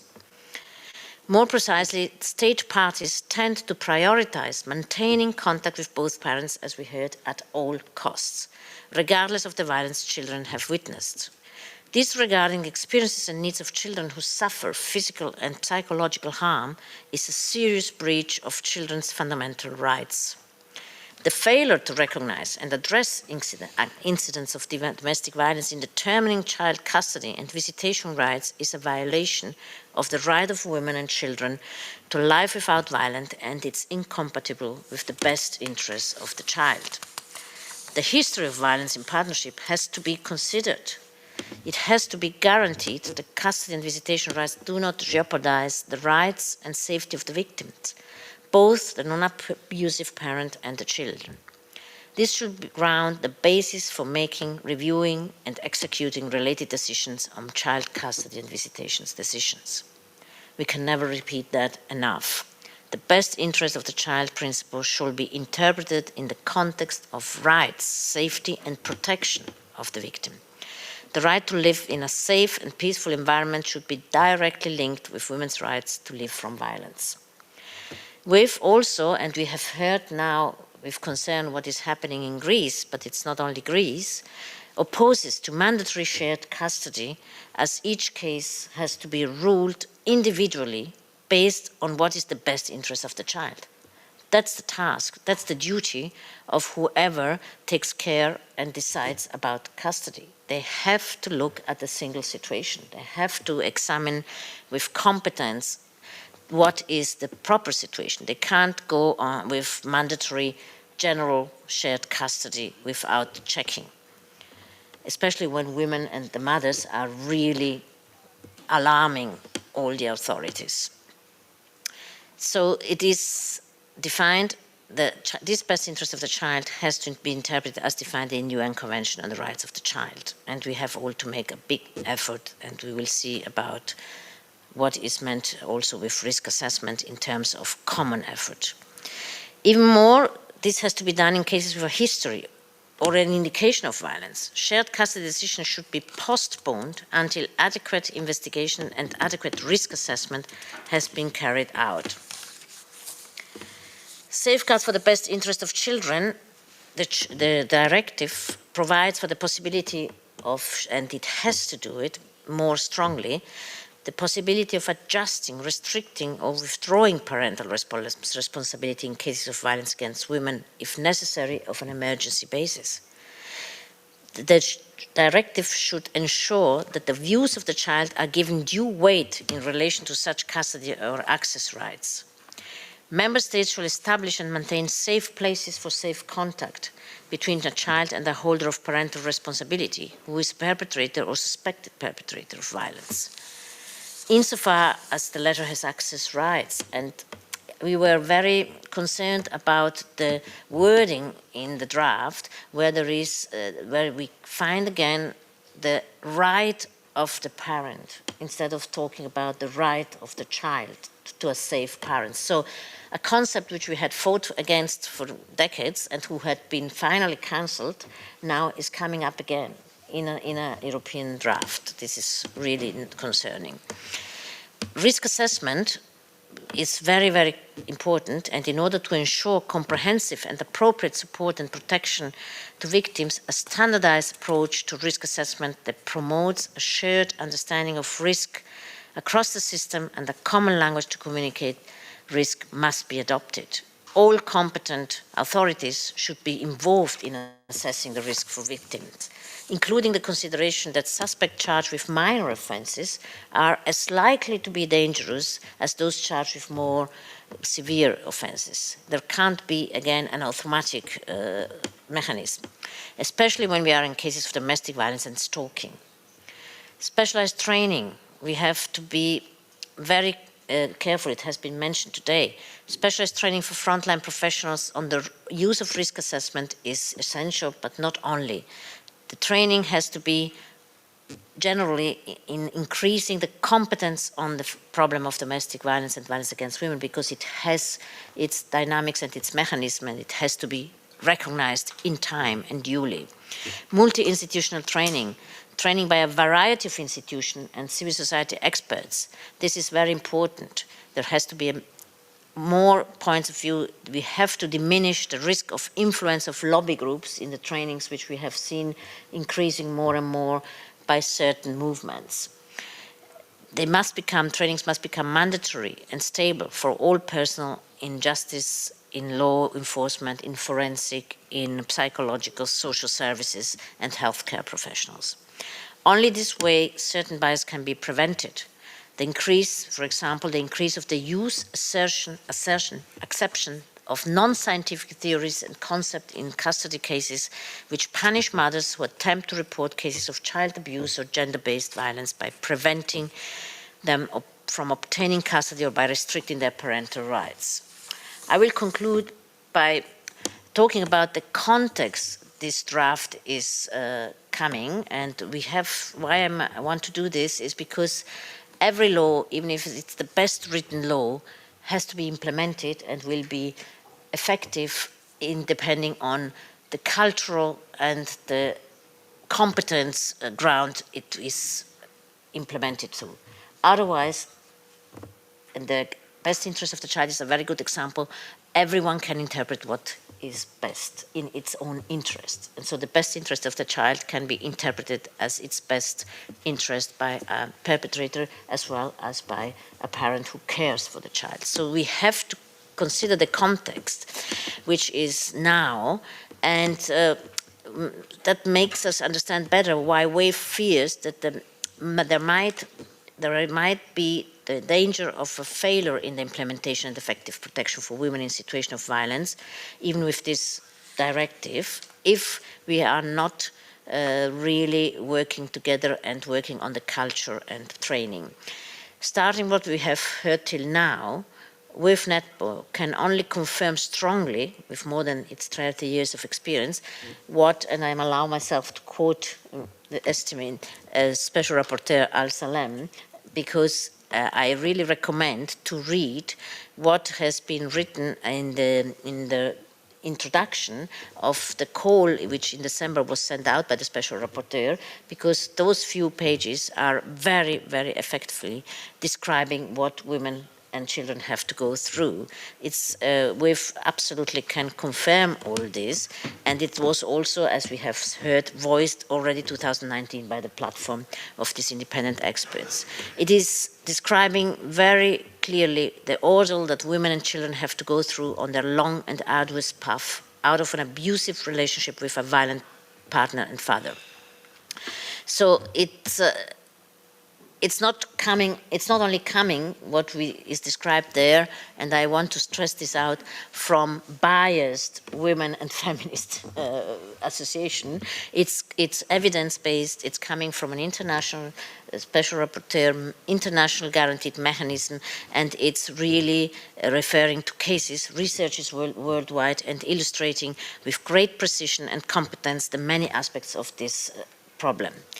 And I would like also and it's showing how mothers are being blamed for the situation by professionals. They are even blamed for being victim of a violent situation, of having chosen a violent partner, of having stayed in this violent relation. They are blamed by all professionals, and they see even her parental skills questioned, her opinion dismissed, with denial of the violence to which she and children are subjected. Often, such claims make mothers paradoxically responsible for failing to protect, with an unacceptable reversal of responsibility for the abuse and negative judgment of their parental capacity, with children being forced, against their expressed fear and concern, to have contacts with violent fathers. I recommend also a recent interesting research, which I know has been delivered to the Special Rapporteur in this consultation, by a research group of a Canadian university in Ottawa around Professor Simone Lapierre, who has very interestingly interviewed children, many children between 12 and 17, so it's really young people rather than children, who are absolutely capable to express themselves and their feelings. And they, in this research, they tell how they experienced not having been taken seriously and having been labeled by all professionals as alienated by the mothers in custody cases, instead of really being taken for what they were saying. So hence, WAVE calls on the European Parliament and national decision makers to acknowledge the relationship between victims, perpetrators, and children and their wider social environment. Violence continues, as we heard, after separation, divorce. It's often exacerbated. Denial of fundamental rights, of women's and children's human rights, in the name of a misleading restorative interpretation of severe consequences of male violence against women and children, is also a sort of trend which is really coming in. As we've heard, mediation is also here under this hidden proposals of finding an agreement. WAVE is concerned about these tendencies, this gender neutralization of the problem and the responses to it. It's not easy, of course, at the EU level to legislate. It would be much easier for us also at the national level, where we can hold various actors directly accountable. We are aware that many of the issues that we're mentioning here are unlikely to find a literal and binding interpretation in a directive. But whatever can create, we really want to contribute to create a right cultural context, competence and awareness of this background and of this context, so that whatever is stated is going to be really effective and implementable. So I wish to give a very helpful thank to you as politician, to everyone who is working and making an effort against violence against women, all members of WAVE, the women specialists and activists, and every single woman will be very grateful to you for every step and initiative that can really bring a safe change, not only in her life, but in all society. Thank you very much. Thank you.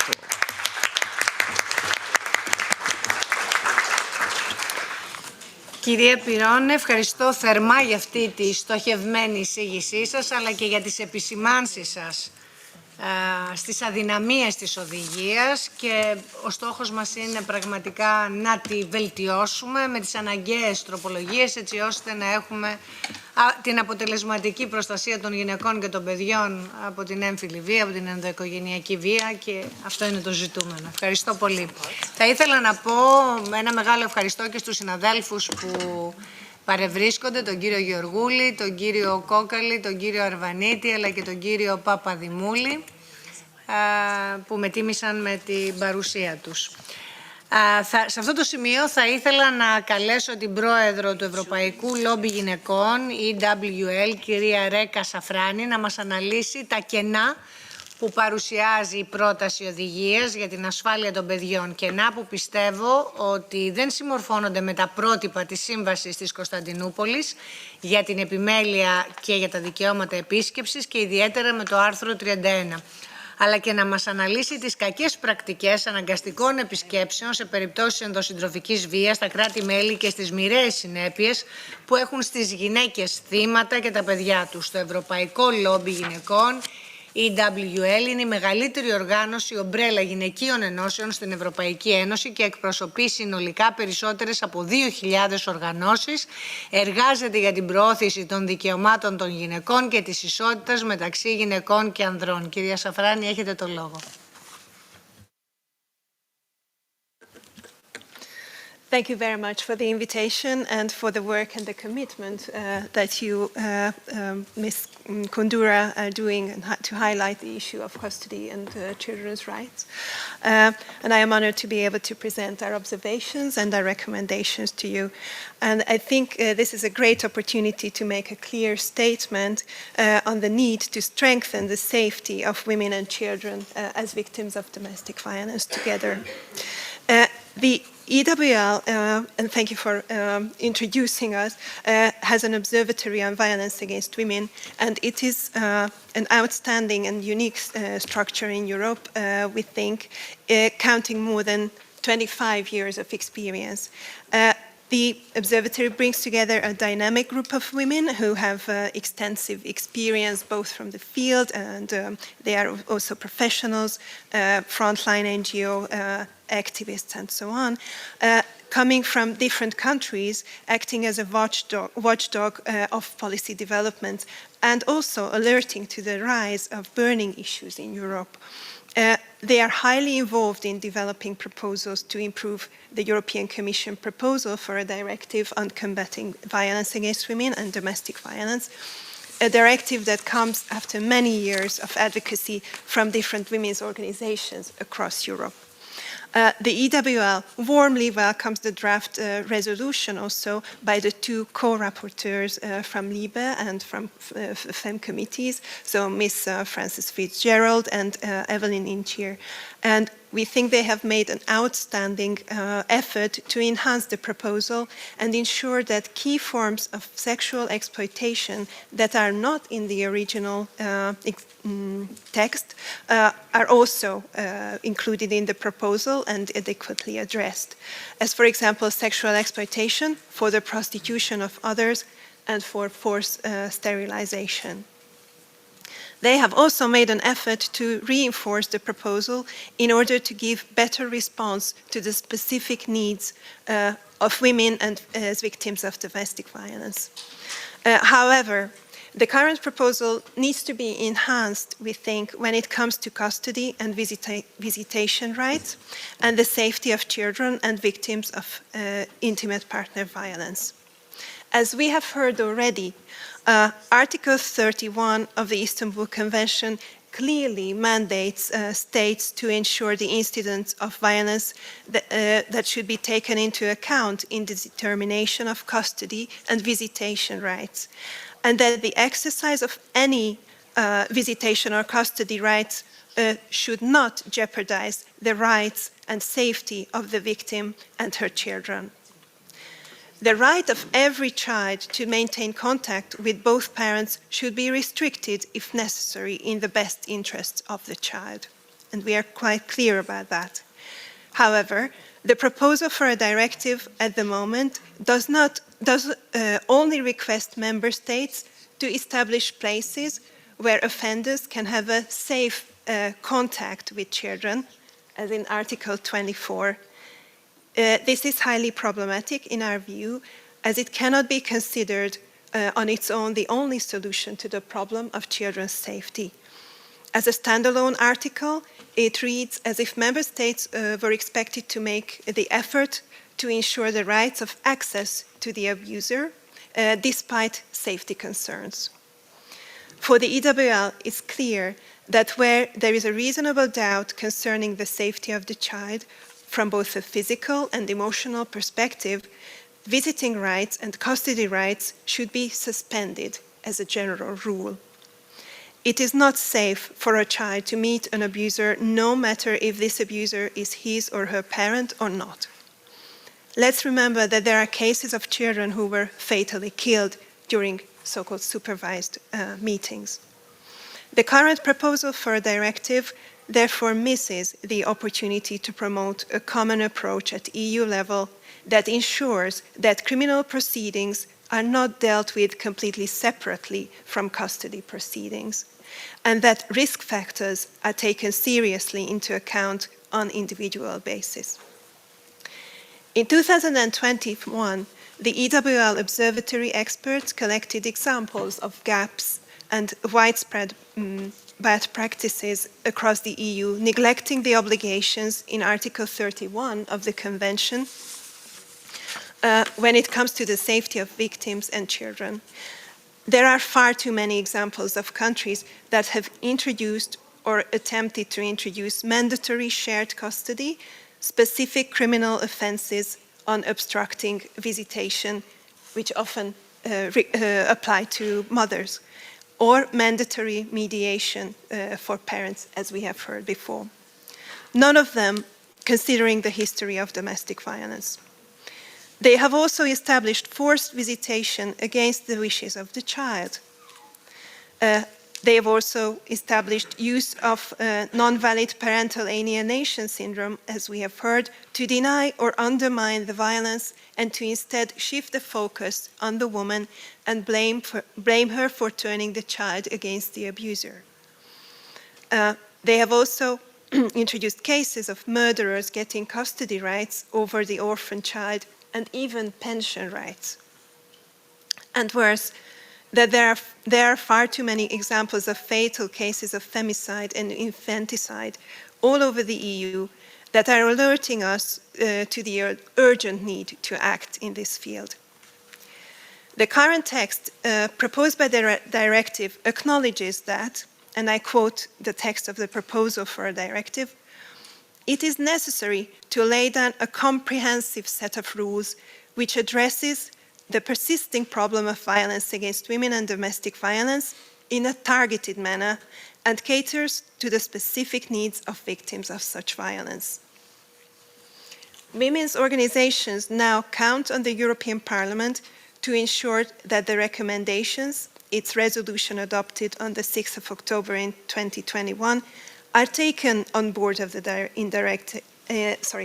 directive, so that it is acknowledged that intimate partner violence is clearly incompatible with the best interest of the child and with shared custody, and that forced custody and forced visitation are forms of institutional violence that put women and their children in high risk of re-victimization. So therefore, we would like to ask you to please represent these gaps in the directive as well as our specific recommendations. And thank you very much again for this opportunity.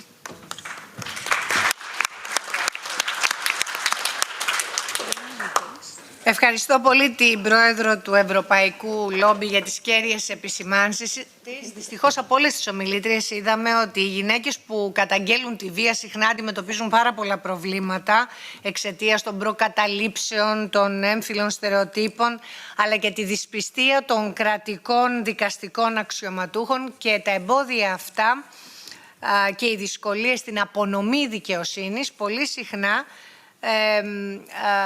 οι γυναίκες βρίσκονται εκτεθειμένες σε κίνδυνο δευτερογενούς θυματοποίησής τους στο πλαίσιο των ποινικών διαδικασιών και όταν ζητούν αποζημίωση.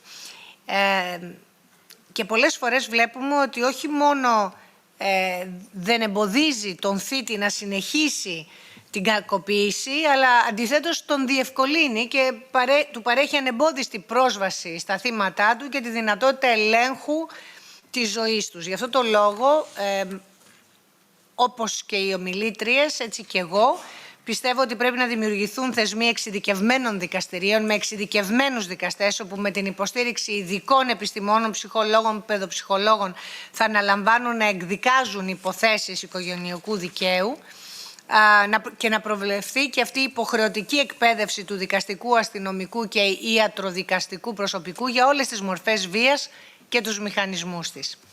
Θα ήθελα λοιπόν σε αυτό το σημείο να καλωσορίσω τη φίλη και πρόεδρο του Ευρωπαϊκού Δικτύου κατά της βίας, κυρία Κική Πετρουλάκη. Η κυρία Πετρουλάκη θα μας μιλήσει για το φαύλο κύκλο της δευτερογενούς και επαναλαμβανόμενης θυματοποίησης μητέρων και παιδιών που υφίσταται ενδοοικογενειακή βία, αλλά και για το ρόλο της πατριαρχίας στην διατήρηση και την ενίσχυσή του. Η κυρία Πετρουλάκη είναι μαζί μας διαδικτυακά. Καλησπέρα σας. Καλησπέρα, σας ακούμε. Ευχαριστώ πολύ για την πρόσκληση και προσωπικά και εκ μέρους του Ευρωπαϊκού Δικτύου κατά της βίας. Λυπάμαι πολύ που δεν είμαι διαζώσεις μαζί σας, αλλά χαίρομαι ιδιαίτερα που έχω την ευκαιρία να μιλήσω για ένα τόσο σημαντικό θέμα και ομολογώ ότι το να είμαι τελευταία είναι και διευκολυντικό για μένα, γιατί έχουν ακουστεί ήδη πολλά. Επομένως, θα επικεντρώσω περισσότερο στο πώς οι πατριαρχικά δομημένες κοινωνίες μπορούν να επηρεάσουν τόσο την αντιμετώπιση, αλλά και να δυσχεράνουν την διέξοδο, την έξοδο από την κακοποίηση. Στις πατριαρχικά λοιπόν δομημένες κοινωνίες, όπως είναι και η χώρα μας, η Ελλάδα, οι γυναίκες βρίσκονται σε υποδεέστερη θέση και τα παιδιά σε ακόμα κατώτερη. Και αυτό συμβαίνει by default, εξορισμού δηλαδή. Ανάμεσα στα άλλα πολλά καθήκοντα που μας ανατίθενται σε εμάς τις γυναίκες και εμείς τα αναλαμβάνουμε είτε με χαρά είτε όχι, είναι και αυτό του να οικοδομήσουμε μια καλή σχέση μεταξύ πατέρα και παιδιού. Και αυτό το κάνουν για πάρα πολλά χρόνια πολλές γυναίκες επιζώσες ενδοοικογενειακής βίας. Το κάνουμε για το καλό του παιδιού μας, πιστεύουμε, για να μην χαλάσουμε την οικογένειά μας, γιατί έτσι μας έμαθαν, γιατί δεν ξέρουμε τι άλλο να κάνουμε.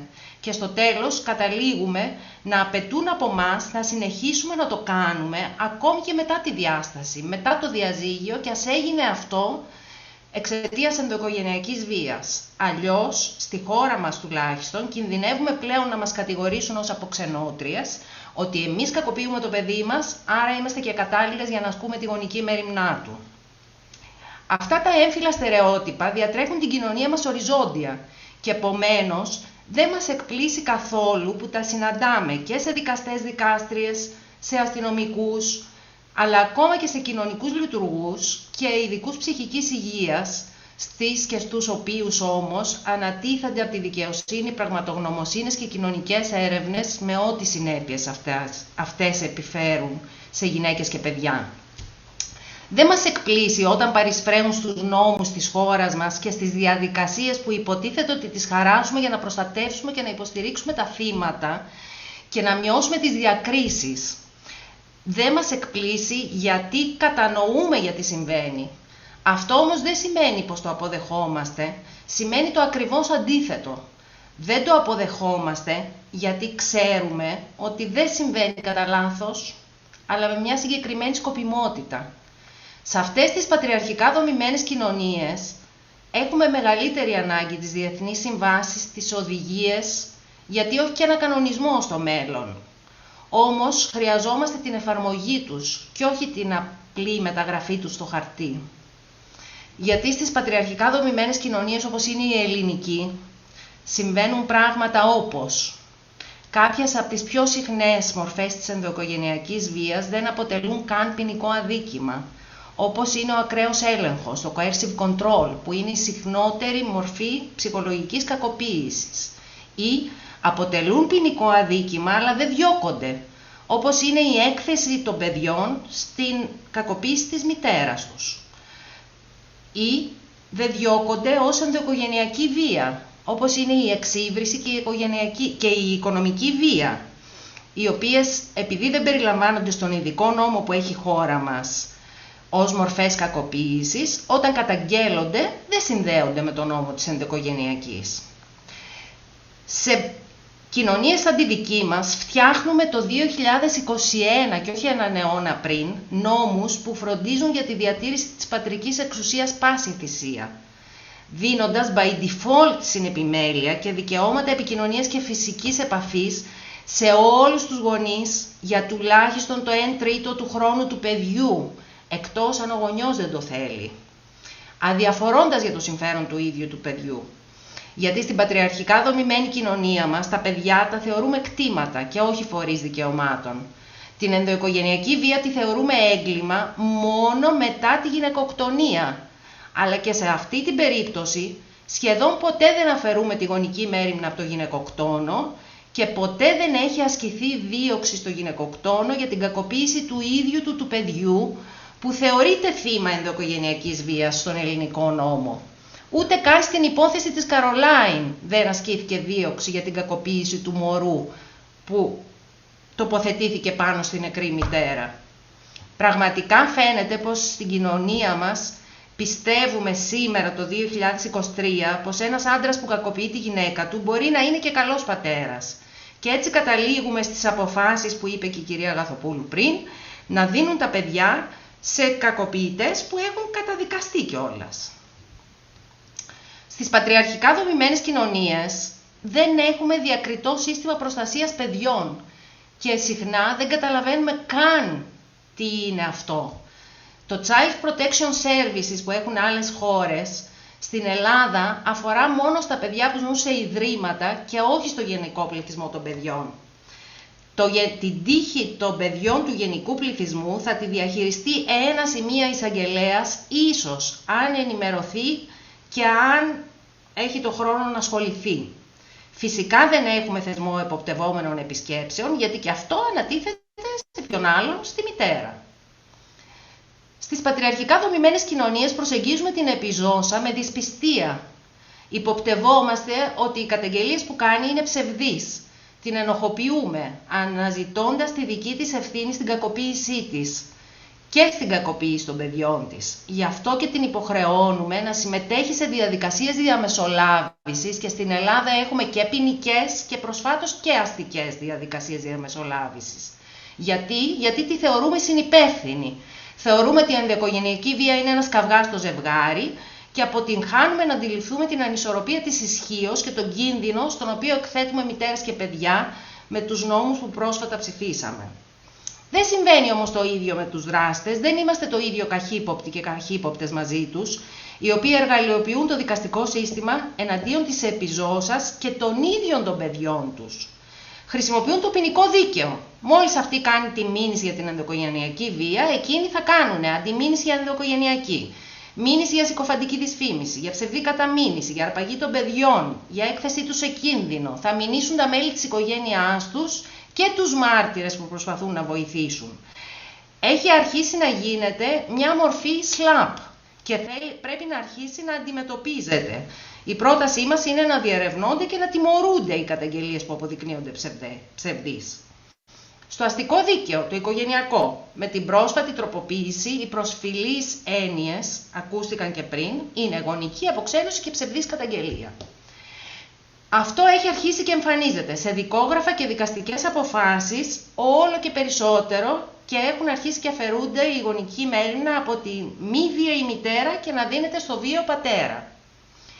Είναι ένα κατασκεύασμα ενοιολογικό η γονεϊκή αποξένωση που επίτηδες το συνδέουν με την καταγγελία ενδοοικογενειακής βίας, γιατί τα δύο μαζί δημιουργούν το τέλειο κυκλικό επιχείρημα. Μια λογική πλάνη που δεν μπορεί να διαψευστεί. Καταγγέλλω ενδοοικογενειακή βία που υφίσταμαι εγώ ή το παιδί μου.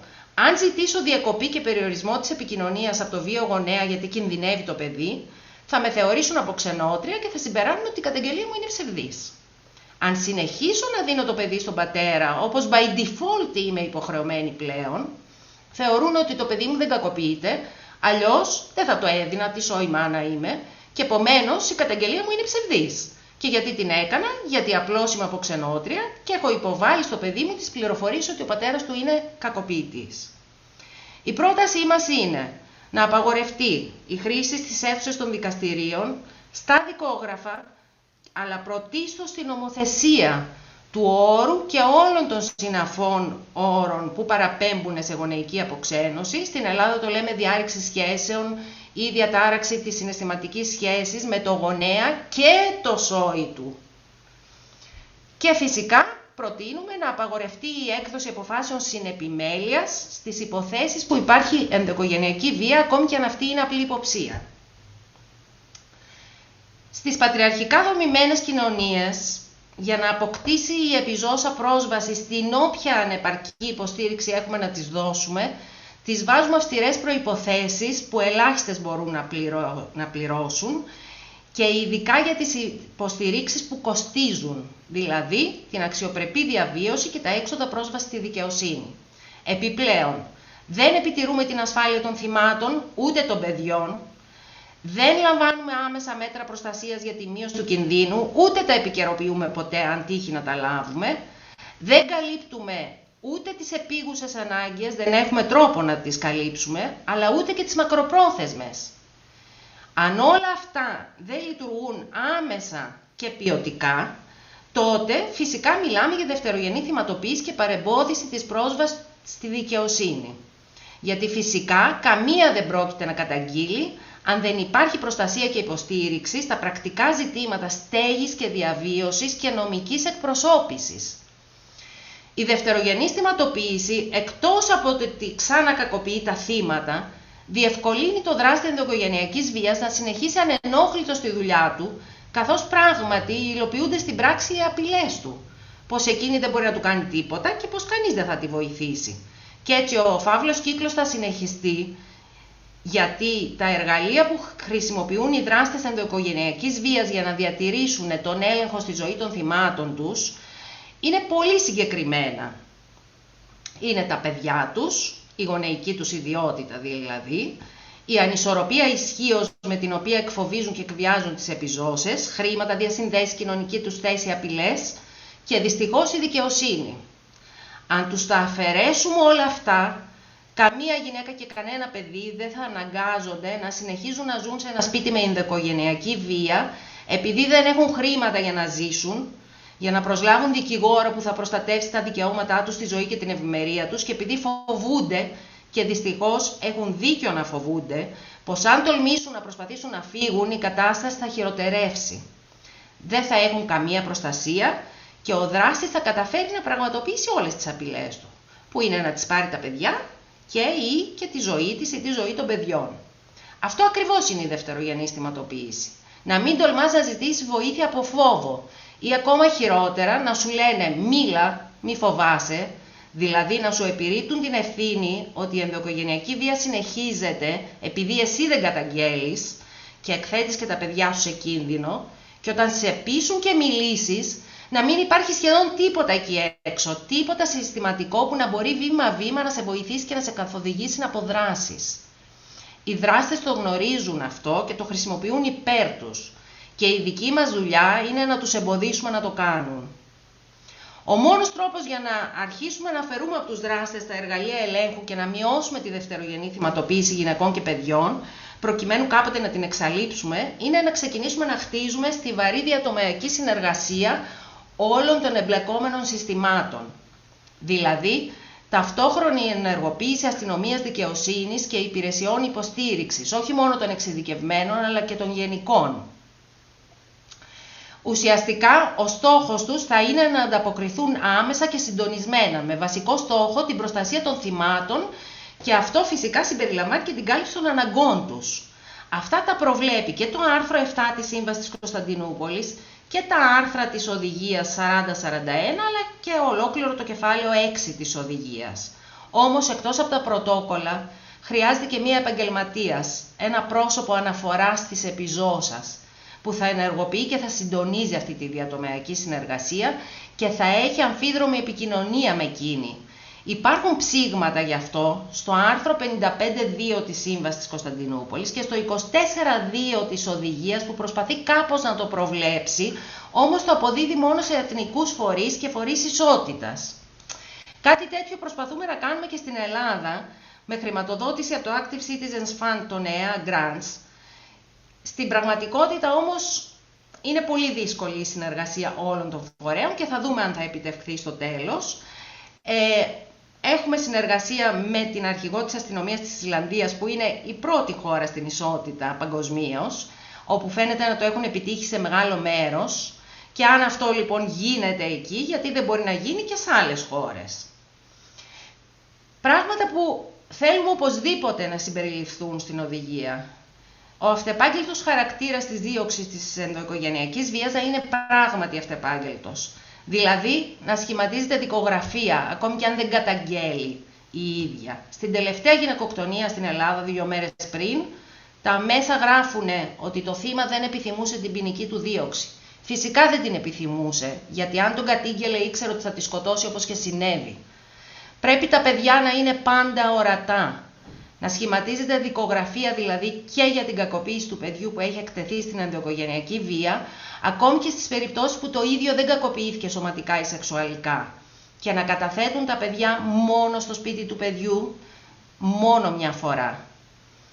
Τα επίγοντα μέτρα προστασίας που προβλέπει το άρθρο 52 της Σύμβασης της Κωνσταντινούπολης και το 21 της Οδηγίας, πρέπει άμεσα να επιβάλλονται μετά την καταγγελία, ώστε να απομακρύνεται ο δράστης από την οικία και να μην αναγκάζονται τα παιδιά να αλλάξουν όλες τις συνήθειές τους για να τρέξουν, να κρυφτούν και να σωθούν.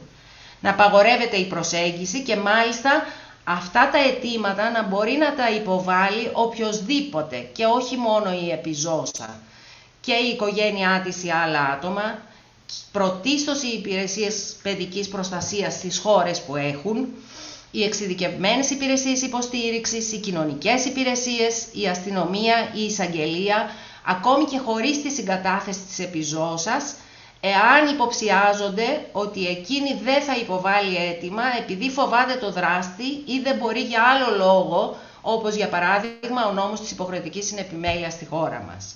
Δεν φτάνει όμως να ληφθούν αυτά τα μέτρα προστασίας, πρέπει και να επιτηρούνται αυστηρά. Να καταγράφονται οι παραβιάσεις και από το πρόσωπο αναφοράς, να τεκμηριώνονται, και αυτό μπορεί να το κάνει η αστυνομία, με εντοπισμό του δράστη, για παράδειγμα από το στίγμα του τηλεφώνου, με το κουμπί SOS, με το βραχιολάκι στις πολύ επικίνδυνες περιπτώσεις, από τις υπηρεσίες υποστήριξης, το πρόσωπο δηλαδή αναφοράς να ενημερώνεται και να κάνει την καταγγελία. Η επαγγελματίας του άρθρου 34 που εποπτεύει την επικοινωνία, η επαγγελματίας του άρθρου 38 της Οδηγίας για τα προγράμματα παρέμβασης δραστών, όλοι αυτοί θα μπορούσαν να επιτηρούν την ασφάλεια και να ενημερώνουν τη δικαστική αρχή άμεσα, ώστε να επιβάλλονται κυρώσεις, γιατί όταν οι δράστες δεν τιμωρούνται, δεν λαμβάνουν ποτέ το μήνυμα ότι πρέπει να σταματήσουν. Όλα αυτά, μαζί με τις προβλέψεις των άρθρων 33 και 34 της Οδηγίας, δηλαδή την υποστήριξη για τα παιδιά θύματα και την ασφάλεια των παιδιών, θα πρέπει να έχουν αυστηρές προθεσμίες και να εφαρμόζονται καθολικά, δηλαδή σε όλες τις υποθέσεις ενδοοικογενειακής βίας όταν υπάρχουν παιδιά, με έμφαση στις χώρες που εφαρμόζουν by default συνεπιμέλεια σε όλα τα παιδιά και ή στις χώρες που δεν διαθέτουν διακριτό σύστημα προστασίας των παιδιών. Επίσης, επιθυμούμε να προσθεθούν οι προβλέψεις του άρθρου 31 της Σύμβασης της Κωνσταντινούπολης, δεν θα επαναλάβω, να λαμβάνεται δηλαδή υπόψη υποχρεωτικά τα περιστατικά ενδοοικογενειακής βίας όταν καθορίζεται η επιμέλεια και να παρακολουθούνται η ασφάλεια των θυμάτων και των παιδιών και των γυναικών. Και τέλος, αν πράγματι σκοπεύουμε να αφαιρέσουμε τα εργαλεία ελέγχου των δραστών, προτείνουμε να διορίζεται δικηγόρος σε όλα τα θύματα ενδοοικογενειακής και σεξουαλικής βίας, το κόστος να καλύπτεται από το κράτος και να καταλογίζεται στο δράστη στο τέλος. Η νομική βοήθεια φαίνεται ότι δεν είναι επαρκής. Το ίδιο να ισχύει και για τη διατροφή. Να καταβάλλεται από το κράτος και να καταλογίζεται στον υπόλογο, συγγνώμη. Αυτό θα αποσυμφορήσει και τα ελληνικά δικαστήρια που στην πραγματικότητα έχουν τρομερές καθυστερήσεις προς όφελος των δραστών. Ενδεχομένως και για την αποζημίωση να μπορούσε να γίνει αυτό.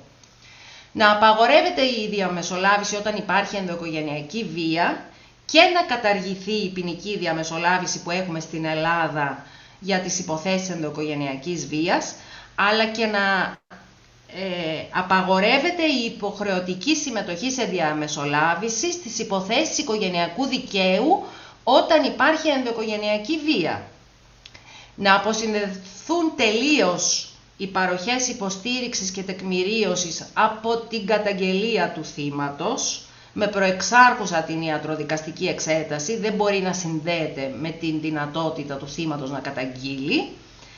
Και τέλος, να αναζητώνται και να συσχετίζονται όλες οι υποθέσεις ποινικές και αστικές που αφορούν τον ίδιο καταγγελόμενο ή εναγόμενο, ανεξάρτητα από το αν τα θύματα είναι τα ίδια ή διαφορετικά, γιατί η ενδοοικογενειακή βία και η σεξουαλική είναι πάντα επαναλαμβανόμενες. Δεν μπορεί να το διαπιστώνουμε αυτό μόνο μετά από κάθε γυναικοκτονία ή μετά από τη δολοφονία ενός παιδιού ή μετά το βιασμό ενός παιδιού. Μόνο με αυτόν τον τρόπο, με το συσχετισμό δηλαδή όλων των υποθέσεων και καταγγελιών, θα μπορούσαν να τεθούν σε εφαρμογή όλες αυτές οι επιβαρυντικές περιστάσεις που περιγράφει το άρθρο 46 της Σύμβασης της Κωνσταντινούπολης και το 13 της παρούσας οδηγίας. Και κλείνω λέγοντας ότι το πρόβλημα με τις οδηγίες και με τις συμβάσεις είναι πως όταν δεν υπάρχει σε μια χώρα πολιτική βούληση, παραμένουν χάρτινες ασπίδες προστασίας. Για παράδειγμα, η Οδηγία 29, που αρκετά σημεία της περιλαμβάνονται στην παρούσα, για την προστασία των θυμάτων, τη μεταγράψαμε στο ελληνικό δίκαιο με μεγάλη καθυστέρηση το 2017 και σήμερα, 6 χρόνια αργότερα, σχεδόν καμία από τις προβλέψεις δεν εφαρμόζεται και η Ελλάδα δεν έχει και καμία κύρωση γι' αυτό. Το ίδιο ισχύει και για τη Σύμβαση της Κωνσταντινούπολης που έχει αρχίσει να ισχύει εδώ και 4,5 χρόνια, σχεδόν τίποτα δεν εφαρμόζουμε και περιμένουμε πραγματικά με ανυπομονησία την Γκρέβιο να έρθει να μας ελέγξει, γιατί εκτός από το ότι δεν εφαρμόζονται, έχουμε και ένα μεγάλο δίλημμα για το πώς να πληροφορήσουμε τον πληθυσμό για τις προβλέψεις τους. Τι νόημα έχει να ενημερώσουμε τις επιζώσεις ενδοοικογενειακής βίας για τα δικαιώματα που τους δίνει ο νόμος, αν δεν μπορούν να τα διεκδικήσουν στην καθημερινή του ζωή? Δεν είναι η δημιουργία προσδοκιών που στην πράξη θα ματαιωθούν μια μορφή δευτερογενούς θυματοποίησης? Ευχαριστώ πολύ.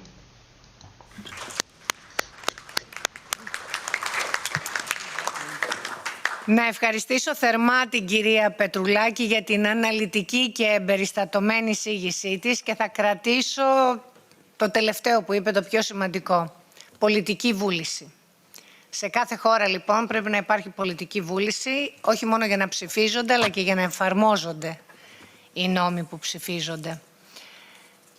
Θέλω λοιπόν να συγχαρώ τους ομιλητές και για τις κέρυες παρεμβάσεις τους, τις οποίες προσωπικά θα λάβω υπόψη στην κατάρτιση των θέσεών μου στη διαδικασία των τροπολογιών για την κοινοτική οδηγία. Είναι τεράστια η ευθύνη να καταρτήσουμε ένα θεσμικό πλαίσιο που για πρώτη φορά θα μπορεί ολοκληρωμένα και αποτελεσματικά να δημιουργήσει το αναγκαίο πλέγμα προστασίας των θυμάτων της έμφυλης βίας σε όλες τις διαστάσεις και πτυχές της.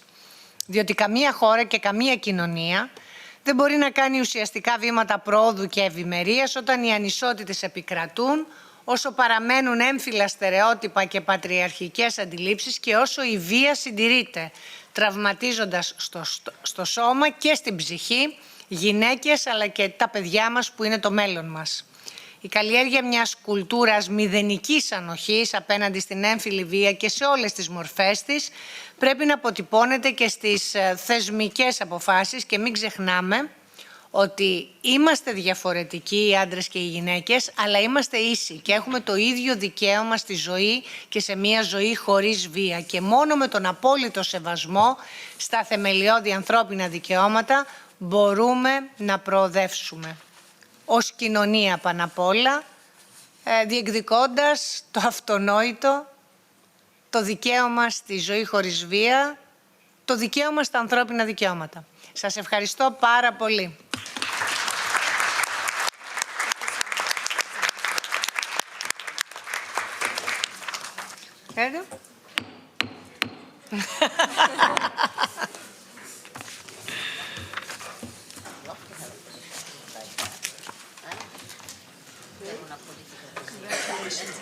Thank you so much. No, it's an honor because it's a huge issue, and I think we are a little bit worried about the hypocrisy that exists. Yes, I would love to have a politician like you in my country.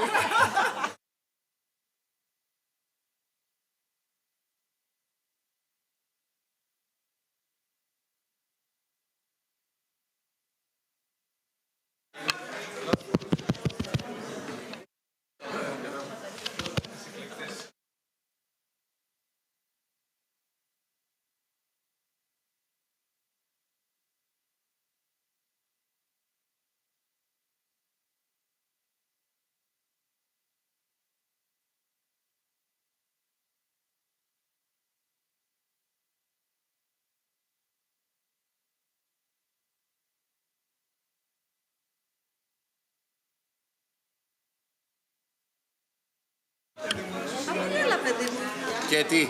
Έλα. Και τι.